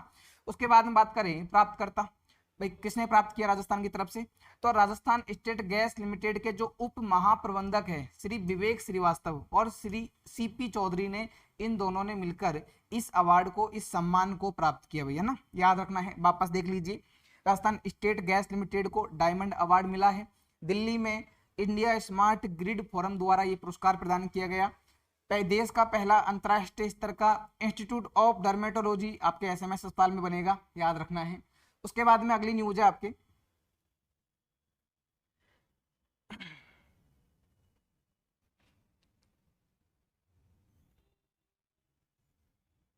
अगली न्यूज है आपके मुख्यमंत्री विकसित ग्राम शहरी बाढ़ अभियान। ये लगातार चर्चा में है, ठीक है, बहुत ज्यादा चर्चा में चल रहा है, तो हो सकता है कि आपके यहां से प्रश्न जरूर आ जाए, थोड़ा सा महत्वपूर्ण है। बजट 2026-27 में इसकी घोषणा की गई थी। मुख्यमंत्री विकसित ग्राम शहरी बाढ़ अभियान, मुख्यमंत्री विकसित ग्राम शहरी बाढ़ अभियान की 19 मार्च से 15 मई तक इसको संचालित किया जाएगा, याद रखना है। ठीक है, 20 मार्च को ग्राम पंचायतों में पहली ग्राम सभा, ग्राम पंचायतों में ग्राम सभा और शहरी निकायों में वार्ड सभा, जो सभी शहरी निकाय है उनमें वार्ड सभा आपके आयोजित की जाएगी। कब? 20 मार्च को। और ग्राम पंचायतों में ग्राम सभा, जो पहली ग्राम सभा है वो आयोजित की जाएगी 20 मार्च को। किसके लिए? मुख्यमंत्री विकसित ग्राम या शहरी बाढ़ अभियान के तहत। अब इसमें क्या होगा, जैसे अगर बात करें गांवों की, तो गांवों में ये होगा कि गांवों में आपके पूरा विकास का तैयार किया जाएगा, रोड मैप तैयार किया जाएगा 2047 के लिए। 2047 के लिए रोड मैप तैयार किया जाएगा, जिसमें जो लक्ष्य होंगे उनको चरणबद्ध रूप से बांटा जाएगा। 2030 तक अल्पकालीन लक्ष्य होंगे, 2035 तक मध्यकालीन लक्ष्य होंगे और 2047 तक दीर्घकालिक लक्ष्य होंगे। तो लक्ष्य को 3 भागों में बांटा जाएगा, अल्पकालीन, मध्यकालीन और दीर्घकालिक लक्ष्य, है ना। अब इसमें क्या होगा? इसमें होगा कि जो सभी ग्राम पंचायत और शहरी वार्ड है उनमें स्थानीय आकांक्षाओं के हिसाब से, मतलब जब आपके ग्राम सभा की बैठक की जाएगी या शहरी वार्ड में बैठक आयोजित की जाएगी, तो उसमें क्या होगा, उस बैठक में वहाँ के स्थानीय जो लोग हैं उनके साथ बैठकर ये डिस्कस किया जाएगा कि कौन से स्थानीय क्षेत्र में हमें विकास करना है, कौन सी स्थानीय आधारभूत संरचना का हमें विकास करना है। तो जो आपके लोकल विकास की बात इसमें कही जाएगी, तो ध्यान रखना, रोड मैप तैयार किया है। 2047 तक लक्ष्यों को 3 चरणबद्ध रूप से प्राप्त किया जाएगा। 2030 तक अल्पकालिक लक्ष्य होंगे, 2035 तक मध्यकालीन लक्ष्य होंगे और 2047 तक दीर्घकालीन लक्ष्य होंगे। ठीक है, याद रखना है। 20 मार्च को ग्राम पंचायतों में पहली ग्राम सभा तथा सभी शहरी वार्डों में वार्ड सभा आयोजित की जाएगी। ये अभियान कब से कब तक चलेगा, ये सबसे ज्यादा महत्वपूर्ण है। मैं आपसे वापस से बोल रहा हूँ कि आपके पीएसआई के पेपर में भी इस तरह का अभियान की डेट पूछी थी, जो फरवरी से मार्च तक चला है। 19 मार्च से 15 मई तक ये संचालित होगा। मुख्यमंत्री विकसित ग्राम शहरी वार्ड अभियान 19 मार्च से 15 मई, याद रखना भाई, ठीक है। 19 मार्च से 15 मई तक ये अभियान चलेगा, इस अभियान को याद रखना भाई, है ना। उसके बाद में है अब 3 रैंकिंग में जयपुर को, ठीक है, जयपुर पहले स्थान पर आया है। जयपुर के बारे में रैंकिंग है। अब आपको पता है कि प्रश्न बनता है यहां से, एक बार देख लीजिए। संस्थागत प्रसव के क्षेत्र में जयपुर राज्य में प्रथम स्थान पर। बात करें संस्थागत जो 20 सूत्री कार्यक्रम है, उस कार्यक्रम में आपके जयपुर जो है संस्थागत प्रसव के दौरान देश में राज्य में पहले स्थान पर आया है। दूसरी बात है पंडित दीनदयाल उपाध्याय गरीबी मुक्त गांव योजना, योजना का नाम क्या है, पंडित दीनदयाल उपाध्याय गरीबी मुक्त गांव योजना। इसमें भी जयपुर जिला राजस्थान में पहले स्थान पर आया है। ये सारी जयपुर से संबंधित रैंकिंग है। उसके बाद में है प्रधानमंत्री आयुष्मान भारत स्वास्थ्य अवसंरचना मिशन। इसमें क्या होता है, जो आपके स्वास्थ्य क्षेत्र में छोटे छोटे ढांचे होते हैं उनको विकसित करने के लिए, सामुदायिक केंद्र होते हैं उनका विकास करने के लिए ये मिशन चलाया गया, जिसमें क्रिटिकल केयर हॉस्पिटल श्रेणी में, क्रिटिकल केयर हॉस्पिटल श्रेणी में आपके राजस्थान में जयपुर पहले स्थान पर आया। अब इसको आप तुक्के में भी सही कर सकते हो भाई, राजस्थान में एक तरह से ये मान लीजिए कि सबसे विकसित जिला कौन सा है, तो आप कहोगे जयपुर है। तो सबसे ज्यादा क्रिटिकल केयर हॉस्पिटल कहाँ होंगे, जयपुर में होंगे। तो आप इसको ऐसे भी कर सकते हो, क्रिटिकल केयर हॉस्पिटल श्रेणी में राजस्थान में जयपुर टॉप पर आया है, ठीक है। उसके बाद में अगला है आपके स्वच्छ भारत मिशन शहरी। स्वच्छ भारत मिशन शहरी में primary collection of solid waste, जो सॉलिड कचरा होता है उसके कलेक्शन को इकट्ठा करने के लिए तथा रिमूवल का जीवीपी में 100% उपलब्धि के साथ प्रथम स्थान किसका आया, आपके जयपुर का आया है। इसमें सबसे महत्वपूर्ण रैंकिंग है आपके संस्थागत प्रसव में जयपुर का पहला स्थान है। पंडित दीनदयाल उपाध्याय गरीबी मुक्त गांव योजना में जयपुर जिला पहले स्थान पर है। उसके बाद में है प्रधानमंत्री आयुष्मान भारत स्वास्थ्य अवसंरचना मिशन में जयपुर पहले स्थान पर है। तो ये 3 आपको रैंक याद रखनी है, ठीक है, याद रखना भाई इस चीज को, यहां से प्रश्न बनेगा आपके। उसके बाद में है जल जीवन मिशन 2.0। जल जीवन मिशन 2.0 के साथ एमओयू करने वाला देश का प्रथम राज्य बना है राजस्थान।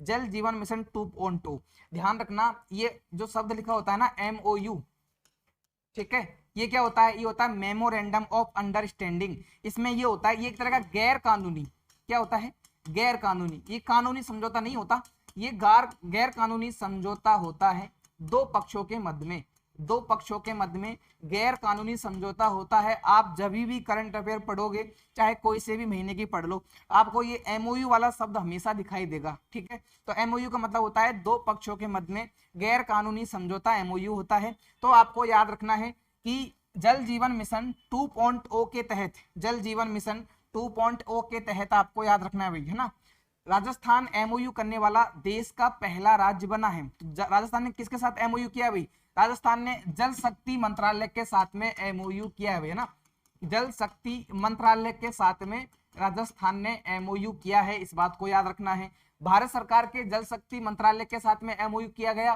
केंद्रीय जल शक्ति मंत्री CR पाटिल तथा मुख्यमंत्री भजनलाल शर्मा।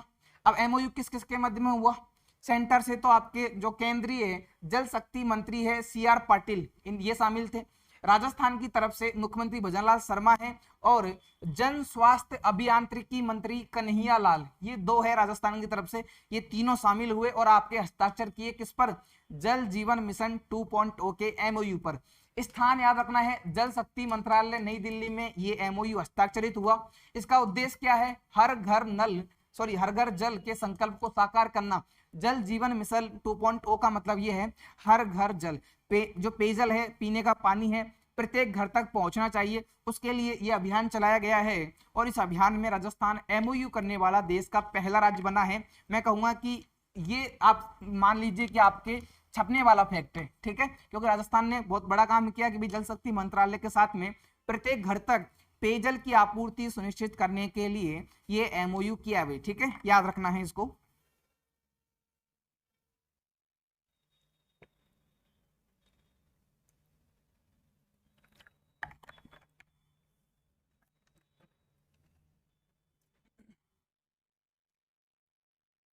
अच्छा, इसमें याद रखना आपको हर घर जल वाला और ये जो पुरस्कार प्रदान, ये जो आपके एमओयू हस्ताक्षरित किया गया वो नई दिल्ली में आपके साइन हुआ था ना, याद रखना है। आगे चलते हैं, ये एक पॉलिसी है, पहले भी ये आ चुकी है करंट अफेयर में, ठीक है, वापस देख लीजिए। Rajasthan aerospace and defence policy 2026, Rajasthan aerospace and defence policy 2026 याद रखना है भैया ना, ये समझ लीजिए कि बहुत ज्यादा इंपॉर्टेंट है ना, 4-5 जितने भी स्टार लगाने लगा लीजिए। उद्देश्य क्या है इस नीति का? इसका उद्देश्य है आपके राजस्थान को एरोस्पेस व डिफेंस हब बनाना, राजस्थान को एरोस्पेस व डिफेंस हब बनाना। पिछली बार जब ये सुजस में चर्चा में थी तो कमेंट आए थे कि ढंग से नहीं पढ़ाएगा इस पॉलिसी को, बहुत जल्दी जल्दी पढ़ा दिया है ना। आज अपन इसको बढ़िया जमा के लेकर आए आपके सामने, अब आपको समझ में आ जाएगी। उद्देश्य क्या है इसका? राजस्थान को एरोस्पेस व डिफेंस हब बनाना। उसके बाद में है देश के सामरिक आत्मनिर्भरता को मजबूत करना, जो सेल्फ रिलायंस है, आत्मनिर्भरता है सामरिक। अब क्यों आपके सामरिक आत्मनिर्भरता राजस्थान कैसे मजबूत करेगा? यदि आप एरोस्पेस का निर्माण करते हो, ड्रोन बनाते हो, तो सीधी सी बात है देश को ताकत मिलेगी। मेक इन इंडिया को बढ़ावा देना, अब आपके राजस्थान में ही इन चीजों का विकास होगा तो कहीं ना कहीं मेक इन इंडिया को बढ़ावा मिलेगा। अच्छा, ये तो बात होगी इसके उद्देश्य की, ये उद्देश्य याद रखने हैं, ठीक है, हालांकि प्रश्न उद्देश्य से नहीं आता आपके। अच्छा, निवेश के आधार पर इस परियोजना को 2 भागों में बांटा गया है। किसके आधार पर? निवेश के आधार पर। ये वाला फैक्ट आपको रट लेना है ना, निवेश के आधार पर परियोजना का वर्गीकरण 2 भाग है। मैन्युफैक्चरिंग सेक्टर, ये इसको बोलते हैं आप विनिर्माण क्षेत्र में, विनिर्माण के हिसाब से, और दूसरा सेक्टर है आपके सर्विस सेक्टर। यदि बात करूं निवेश के आधार पर, तो Rajasthan aerospace and defence policy को निवेश के आधार पर 2 भागों में बांटा है। एक है आपका सर्विस क्षेत्र और दूसरा है आपका मैन्युफैक्चरिंग, ठीक है, विनिर्माण क्षेत्र। अब एक बार देख लीजिए, मैन्युफैक्चरिंग सेक्टर में आपके दोनों ही सेक्टर में, दोनों ही निवेश के जो क्षेत्र है, सेवा और विनिर्माण, दोनों ही क्षेत्रों में परियोजनाओं को 3 भागों में बांटा गया है। परियोजना होगी मेगा स्तर पर, अल्ट्रा मेगा स्तर पर और हायर लेवल पर, जिसको बोलोगे आप अल्ट्रा मेगा। ये 3 लेवल पर आपके परियोजनाओं को बांटा गया है। अब इसमें राशि के आधार पर कैसे? जैसे निवेश के आधार पर, यदि निवेश 50 करोड़ से 300 करोड़ रुपए का है तो वो मेगा प्रोजेक्ट कहलाएगा। यदि निवेश 50 करोड़ से 300 करोड़ का है विनिर्माण क्षेत्र में तो वह मेगा प्रोजेक्ट कहलाएगा। यदि निवेश 300 करोड़ से 1000 करोड़ रुपए तक का है तो वह अल्ट्रा मेगा प्रोजेक्ट कहलाएगा, ये विनिर्माण क्षेत्र में। यदि विनिर्माण क्षेत्र में निवेश 1000 करोड़ से अधिक है या उतना है तो वह अल्ट्रा मेगा प्रोजेक्ट कहलाएगा, हायर लेवल का। ये विनिर्माण क्षेत्र के लिए आपको याद रखने हैं भाई, ठीक है। उसके बाद में बात करें सेवा क्षेत्र की, सर्विस सेक्टर में आपके निवेश कितना होना चाहिए? यदि निवेश 25 करोड़ से 100 करोड़ तक का है तो वो लार्ज, आपके बड़े आपके जो सेक्टर है उसमें शामिल किया जाएगा। यदि 100 करोड़ से 250 करोड़ का आपके निवेश किया गया है सर्विस क्षेत्र में तो वो मेगा प्रोजेक्ट कहलाएगा, मेगा प्रोजेक्ट। और दूसरी बात करें 250 करोड़ या उससे अधिक का निवेश है सेवा क्षेत्र में तो वह अल्ट्रा मेगा प्रोजेक्ट कहलाएगा, ठीक है। ये बातें याद रखनी है। कौन कौन से भाग है इसमें, इसको भी आप 2-3 भागों में बांट सकते हो। ये है आपका लार्ज, ये है आपका मेगा प्रोजेक्ट और ये है आपका ultra project, ultra mega project, ठीक है।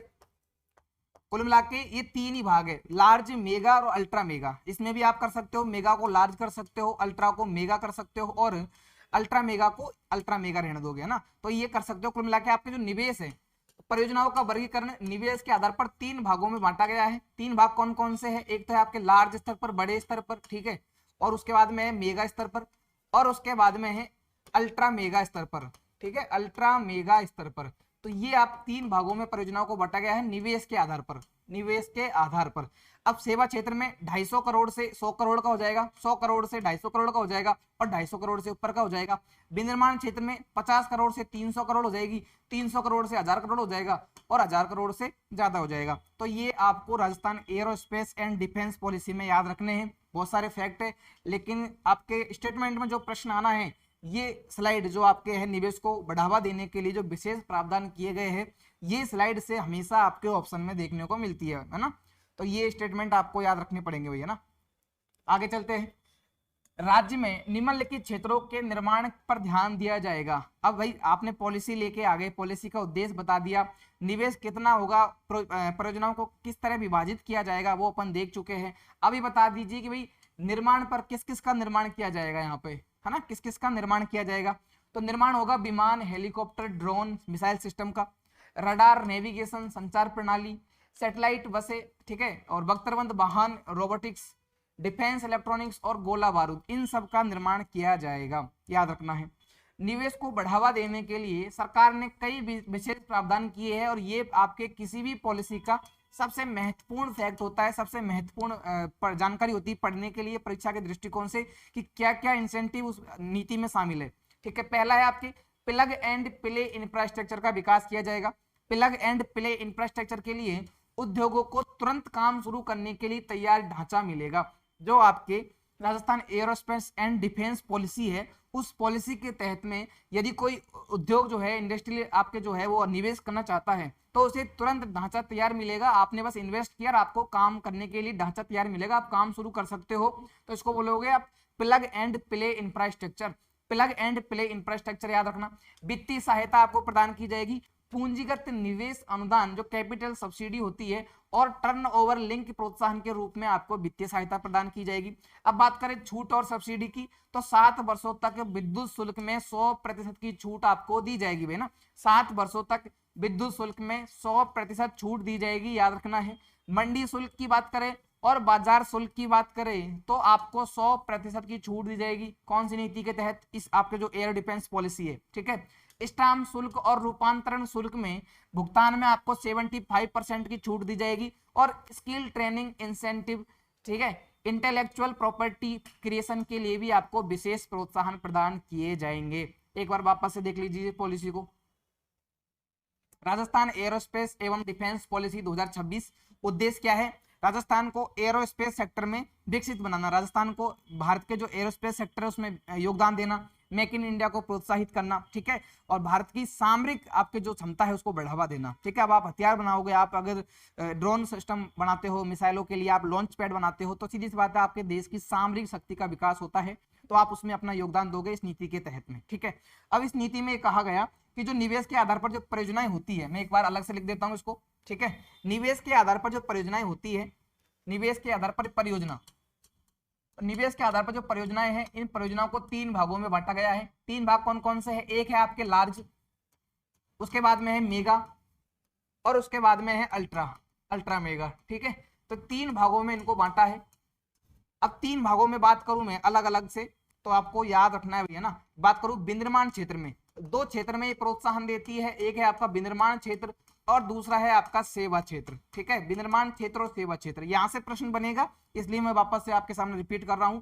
विनिर्माण क्षेत्र में आपका कितना निवेश होना चाहिए? 50 करोड़ से 300 करोड़ का है तो वो लार्ज प्रोजेक्ट होगा आपके, ठीक है। और यदि 300 करोड़ से 1000 करोड़ का है तो वो आपके मेगा प्रोजेक्ट होगा, ठीक है। और यदि 1000 करोड़ से अधिक है, उतना है, तो वह अल्ट्रा प्रोजेक्ट होगा। बात करूं सेवा क्षेत्र की, तो सेवा क्षेत्र के लिए यदि आपका निवेश 25 करोड़ से 100 करोड़ तक का है, 25 से 100 करोड़ तक का निवेश है तो वो लार्ज कहलाएगा।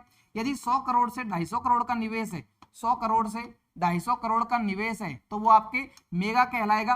और 250 करोड़ रुपए से अधिक का निवेश है, 250 करोड़ रुपए से अधिक का निवेश है तो वह अल्ट्रा कहलाएगा। ये 3 लिस्ट है आपके, 3 कैटेगरी है, तीनों याद रखनी है। आगे चलते हैं। अब आगे इसमें अपने बता दिया भाई क्या क्या बनाएंगे अपन इसमें, है ना, याद रखना है। अब सरकार ने बोला कि आप बनाओगे लेकिन आपको हम कुछ छूट देंगे। क्या क्या छूट देंगे भाई? आपको प्लग एंड प्ले इंफ्रास्ट्रक्चर मिलेगा। प्लग एंड प्ले इंफ्रास्ट्रक्चर का मतलब है आपने साइन किया कि भाई आपको निवेश, मतलब आपको यहाँ पे काम करना है तो आपको प्लग एंड प्ले फैसिलिटी मिलेगी। इसमें क्या है कि आपको सीधा ढांचा तैयार मिलेगा काम करने के लिए, ठीक है, सब कुछ तैयार मिलेगा, तो प्लग एंड प्ले फैसिलिटी हो गई। उसके बाद में क्या है भाई? उसके बाद में आपको वित्तीय सहायता दी जाएगी, पूंजीगत निवेश अनुदान दिया जाएगा और टर्नओवर लिंक प्रोत्साहन भी आपको प्रदान किया जाएगा। और बताओ भाई आपको 7 साल तक विद्युत शुल्क में 100% की छूट दी जाएगी। यदि आप Rajasthan arrow space and defence policy के तहत में आप निवेश करते हो तो आपको विद्युत शुल्क में 100% की छूट दी जाएगी भाई, 100% की छूट दी जाएगी। मंडी शुल्क और बाजार शुल्क में 100% की छूट होगी। स्टाम्प शुल्क और रूपांतरण शुल्क के भुगतान में 75% की छूट होगी भाई ना। ये 2-3 बातें इस पॉलिसी के बारे में याद रखनी है। आगे आ जाइए। एक योजना है मुख्यमंत्री मातृत्व पोषण योजना। मुख्यमंत्री मातृत्व पोषण योजना अक्सर चर्चा में रहती है, हर महीने की करंट अफेयर में अपन इसको पढ़ते भी है भाई, ठीक है, याद रखना है इसको। इस योजना का मुख्य उद्देश्य क्या है भाई? योजना का मुख्य उद्देश्य है कि दूसरी बार में गर्भवती हुई महिला की स्वास्थ्य एवं पोषण स्थिति में सुधार करना, जन्म के समय शिशुओं में वजन और दुर्बलता की घटनाओं को कम करना, ये 2 उद्देश्य। ठीक है, जो गर्भवती महिला है उसका स्वास्थ्य और उसका पोषण का ध्यान रखना, जो शिशु हुआ है उसके पोषण का ध्यान रखना, उसमें जो वजन कम है उसको ध्यान रखना। ठीक है, ये 2 बातें याद रखनी है। योजना के स्वरूप लाभ क्या है ये याद रखना है बस अपन को, तो ना लाभ कितना दिया जाता है। इस योजना में 8,000 रुपए, कुल 8,000 रुपए प्रदान किए जाते हैं। कितने? कुल 8,000 रुपए। ठीक है, 8,000 रुपए आपके इस योजना में प्रदान किए जाते हैं। इसमें जब बच्चा होता है तो पहली किस्त गर्भावस्था की जांच के दौरान जो पंजीकरण होता है ना, कि आप भाई प्रेग्नेंट महिला है तो उसका जब रजिस्ट्रेशन करवाया जाता है जांच के लिए, तो उस समय आपको 1,000 रुपए मिलते हैं। दूसरी किस्त होती है तो कम से कम 2 प्रसव पूर्व, कम से कम 2 प्रसव पूर्व जांचे, जैसे जैसे 2 प्रसव नहीं, इसको ऐसा समझना है कि प्रसव पूर्व 2 जांचे। भाई आप महिला है जो प्रसव की स्थिति में है, उससे पहले आपने जांच करवाई 2, जब आप पहली जांच करवाने गए तो आपको 1,000 रुपए मिलेंगे। ठीक है, 1,000 रुपए मिलेंगे। और आपकी 2 जांचें हो चुकी प्रसव पूर्व। ठीक है, जैसे जिस दिन बच्चा होगा उससे पहले की कोई भी 2 जांचें हैं, उस समय आपको फिर 1,000 रुपए मिलेंगे। और यदि अब बच्चा होता है, तीसरी किस्त बच्चे के जन्म पर, अब बच्चा जन्म होता है, बच्चे का जन्म होता है तो आपको मिलेंगे 4,000 रुपए। ये इस तरह समझिए। ठीक है, याद रखना है इसको। अच्छा मैंने कितने लिख दिया? 8,000 रुपए नहीं, ये 6,000 रुपए भैया ना, याद रखना है इसको। आगे चलते हैं। आगे है अंतर्राष्ट्रीय वन दिवस, 21 मार्च। अंतर्राष्ट्रीय वन दिवस कब मनाया जाता है? 21 मार्च को अंतर्राष्ट्रीय वन दिवस मनाया जाता है। अच्छा एक और पढ़ेंगे अपन आगे जाके, कौन सा? जल दिवस। जल दिवस कब आता है? 22 मार्च को आता है ना, 22 मार्च को जल दिवस आता है, याद रखना है। राज्य स्तरीय कार्यक्रम, अंतर्राष्ट्रीय वन दिवस के उपलक्ष्य में राज्य स्तरीय कार्यक्रम आपके Rajasthan international centre RIC Jaipur में आयोजित हुआ। अटल वन का उद्घाटन किया गया जयपुर की शाहपुरा तहसील में, शाहपुरा तहसील जयपुर में, शाहपुरा जयपुर में अटल वन, ये याद रखना है ना। राजस्थान में कहां पर अंतर्राष्ट्रीय वन दिवस के उपलक्ष्य में अटल वन का उद्घाटन किया गया? कहां पे किया गया? शुरुआत आपके शाहपुरा जयपुर में। एक याद रखना है coffee table book, coffee table book है, इसका विमोचन किया गया जो आपके राजस्थान के वन मंत्री है संजय सिंह द्वारा। एक पेड़ मां के नाम अभियान, कॉफी टेबल बुक का आयोजन किया गया, बुक लॉन्च की गई, इसका अनावरण किया गया किस पर? जो एक पेड़ मां के नाम अभियान चलाया था राजस्थान सरकार ने, उस अभियान के लिए कॉफी टेबल बुक जो है इसको लॉन्च की गई, याद रखना है। अटल वन शाहपुरा जयपुर में, याद रखना है। कार्यक्रम कहाँ आयोजित किया गया? राजस्थान इंटरनेशनल सेंटर जयपुर में कार्यक्रम आयोजित किया गया। इसमें एक बात और याद रखनी है, base augmentation centre, base augmentation centre याद रखना है। वन्य जीव संरक्षण के लिए कोटा, बारा, पाली, सिरोही, चूरू और अजमेर, ये 6 जिले याद रखने भाई। कौन कौन से जिले हैं लिख देता हूं एक बार, कौन कौन से जिले हैं आपके? कोटा है, बारा है, सिरोही है, अजमेर है, चूरू है और पाली है भाई, ये 6 जिले हैं। ठीक है, कोटा हो गया, बारा हो गया, अजमेर हो गया, सिरोही हो गया, चूरू हो गया और आपके यहाँ पे क्या था? पाली हो गया। इन 6 जिलों में आपके बेस ऑगमेंटेशन सेंटर स्थापित किए गए हैं। इनका उद्घाटन हुआ है 30 करोड़ रुपए की लागत से, इनका उद्घाटन हुआ है 20 प्री बेस ऑगमेंटेशन सेंटर का उद्घाटन। कौन कौन से जिलों में? 6 जिलों में। कौन कौन से जिले हैं? 6 जिले भाई, हाड़ौती क्षेत्र में जाइए आप, कोटा और बारा। ठीक है, अब उत्तरी राजस्थान में कौन सा आ जाएगा? चूरू। मध्य में क्या है आपके? मध्य में क्या है भाई आपके? मध्य में अजमेर आता है। ठीक है, दक्षिण में क्या जाएगा? आप आ जाएगा दक्षिण पश्चिम में आपके सिरोही आ जाएगा। और पश्चिम की, वैसे पश्चिम में नहीं आता लेकिन फिर भी आप मान लीजिए कि पाली उधर आता है। ठीक है, तो इस तरह करके आपके ये 6 जिले आपको याद रखने हैं। उद्घाटन किया गया यहाँ पे बेस ऑगमेंटेशन सेंटर का। एक पेड़ मां के नाम अभियान, यह पूछा जाएगा प्रश्न में कि अंतर्राष्ट्रीय वन दिवस के उपलक्ष्य में राजस्थान में कौन से अभियान के लिए कॉपी टेबल बुक का विमोचन किया गया? तो एक पेड़ मां के नाम अभियान पर कॉपी टेबल बुक का विमोचन किया गया।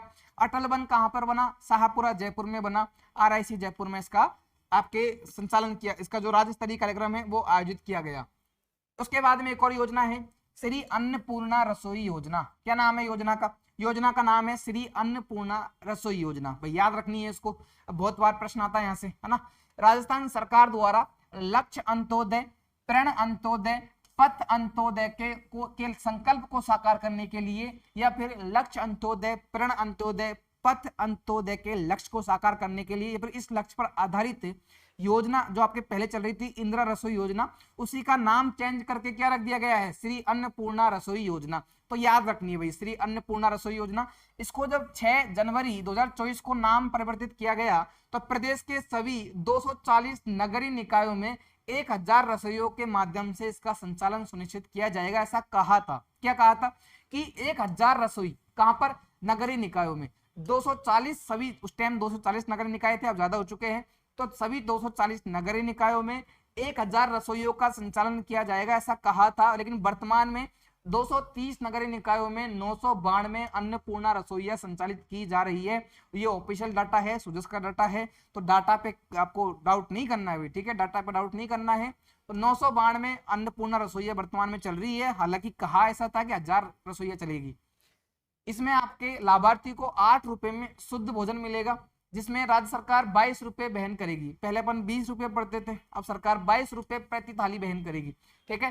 थाली की बात करूं मैं, थाली पर 8 रुपए तो आपके लाभार्थी देगा, लाभार्थी देगा आपके 8 रुपए, और 22 रुपए कौन देगी, 22 रुपए सरकार वहन करेगी, राज्य सरकार 22 रुपए वहन करेगी। याद रखना है इस योजना के लिए 250 करोड़ रुपए का व्यय किया गया। कितना, 250 करोड़ रुपए का खर्चा लोगों को खाना खिलाने के लिए। याद रखना है भाई, भोजन मेन्यू में, अच्छा पहले जो खाना दिया जाता था, पहले खाना दिया जाता था उसमें आपके था 400 ग्राम खाना दिया जाएगा, 400 ग्राम।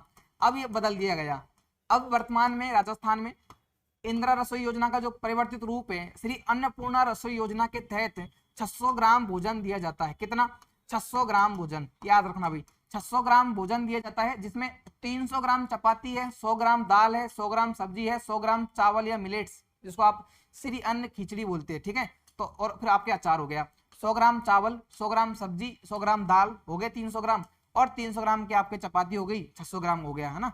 तो 600 ग्राम आपके खाना भोजन दिया जाता है, याद रखना है।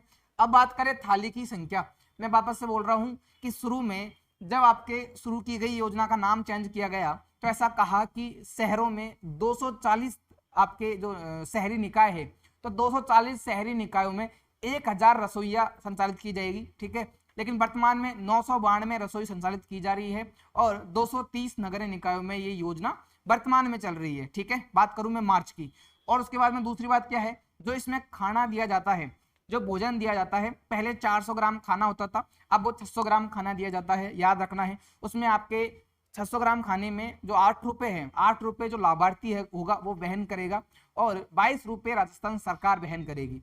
इस पूरी योजना की बात करें तो पूरी योजना में 250 करोड़ रुपए का व्यय होगा। कितना, 250 करोड़ रुपए व्यय राजस्थान सरकार करेगी।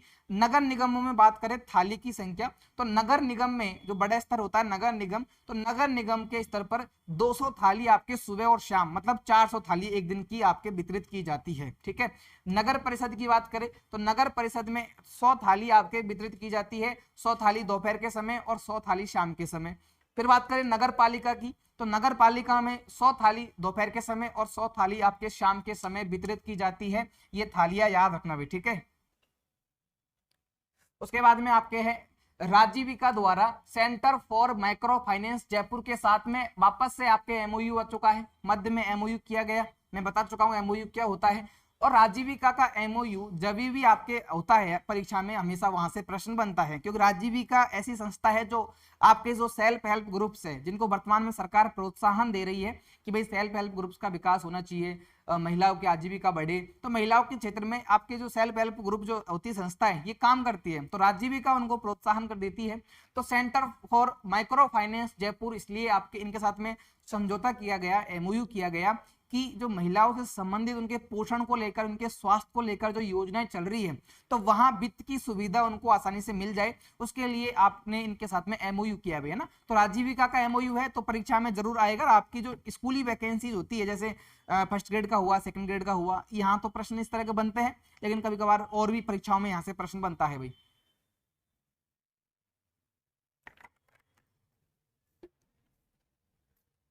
आगे है इसका उद्देश्य क्या है आपके, इसका उद्देश्य है राजीविका द्वारा प्रोत्साहित मॉडल क्लस्टर लेवल फेडरेशन को सुधार करना।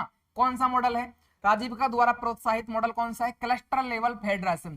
क्लस्टर लेवल फेडरेशन को सुधार करना, food nutrition health and boss घटक के प्रभावी क्रियान्वयन के लिए तकनीकी सहयोग प्राप्त करना, दो बातें हैं। राजीविका ने बोला कि हमको पैसा चाहिए न्यूट्रिशन के लिए, ठीक है, और सशक्तिकरण के लिए जो योजनाएं चल रही है उन क्लस्टर विकास के लिए पैसा चाहिए। दूसरा, हमको तकनीकी सहयोग भी चाहिए। अब दोनों बातों के लिए इन्होंने आपके साथ में एमओयू किया। किसके साथ में?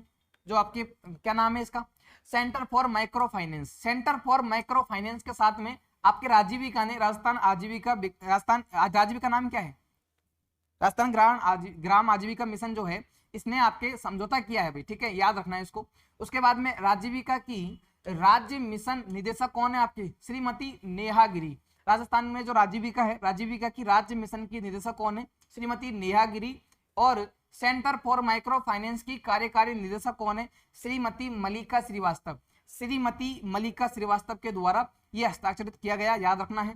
उसके बाद में है बृहद एवं मध्यम सिंचाई परियोजनाओं की प्रथम गणना समयबद्ध पूर्ण होने पर राजस्थान को राष्ट्रीय पुरस्कार मिला, राष्ट्रीय सम्मान मिला।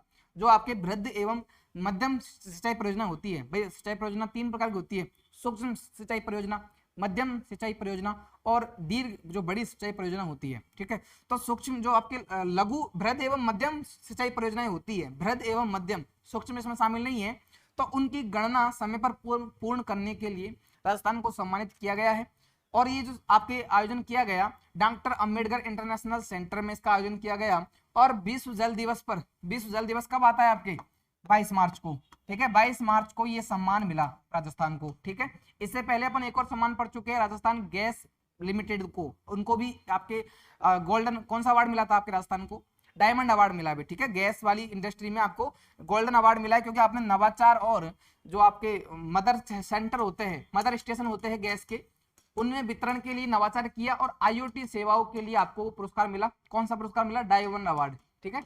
तो गैस अथॉरिटी को डायमंड अवार्ड मिला है और आपके राष्ट्रीय पुरस्कार मिला है बृहद मध्यम सिंचाई परियोजनाओं की जो प्रथम गणना है उसको समय पर पूरा करने के लिए, ठीक है, याद रखना है।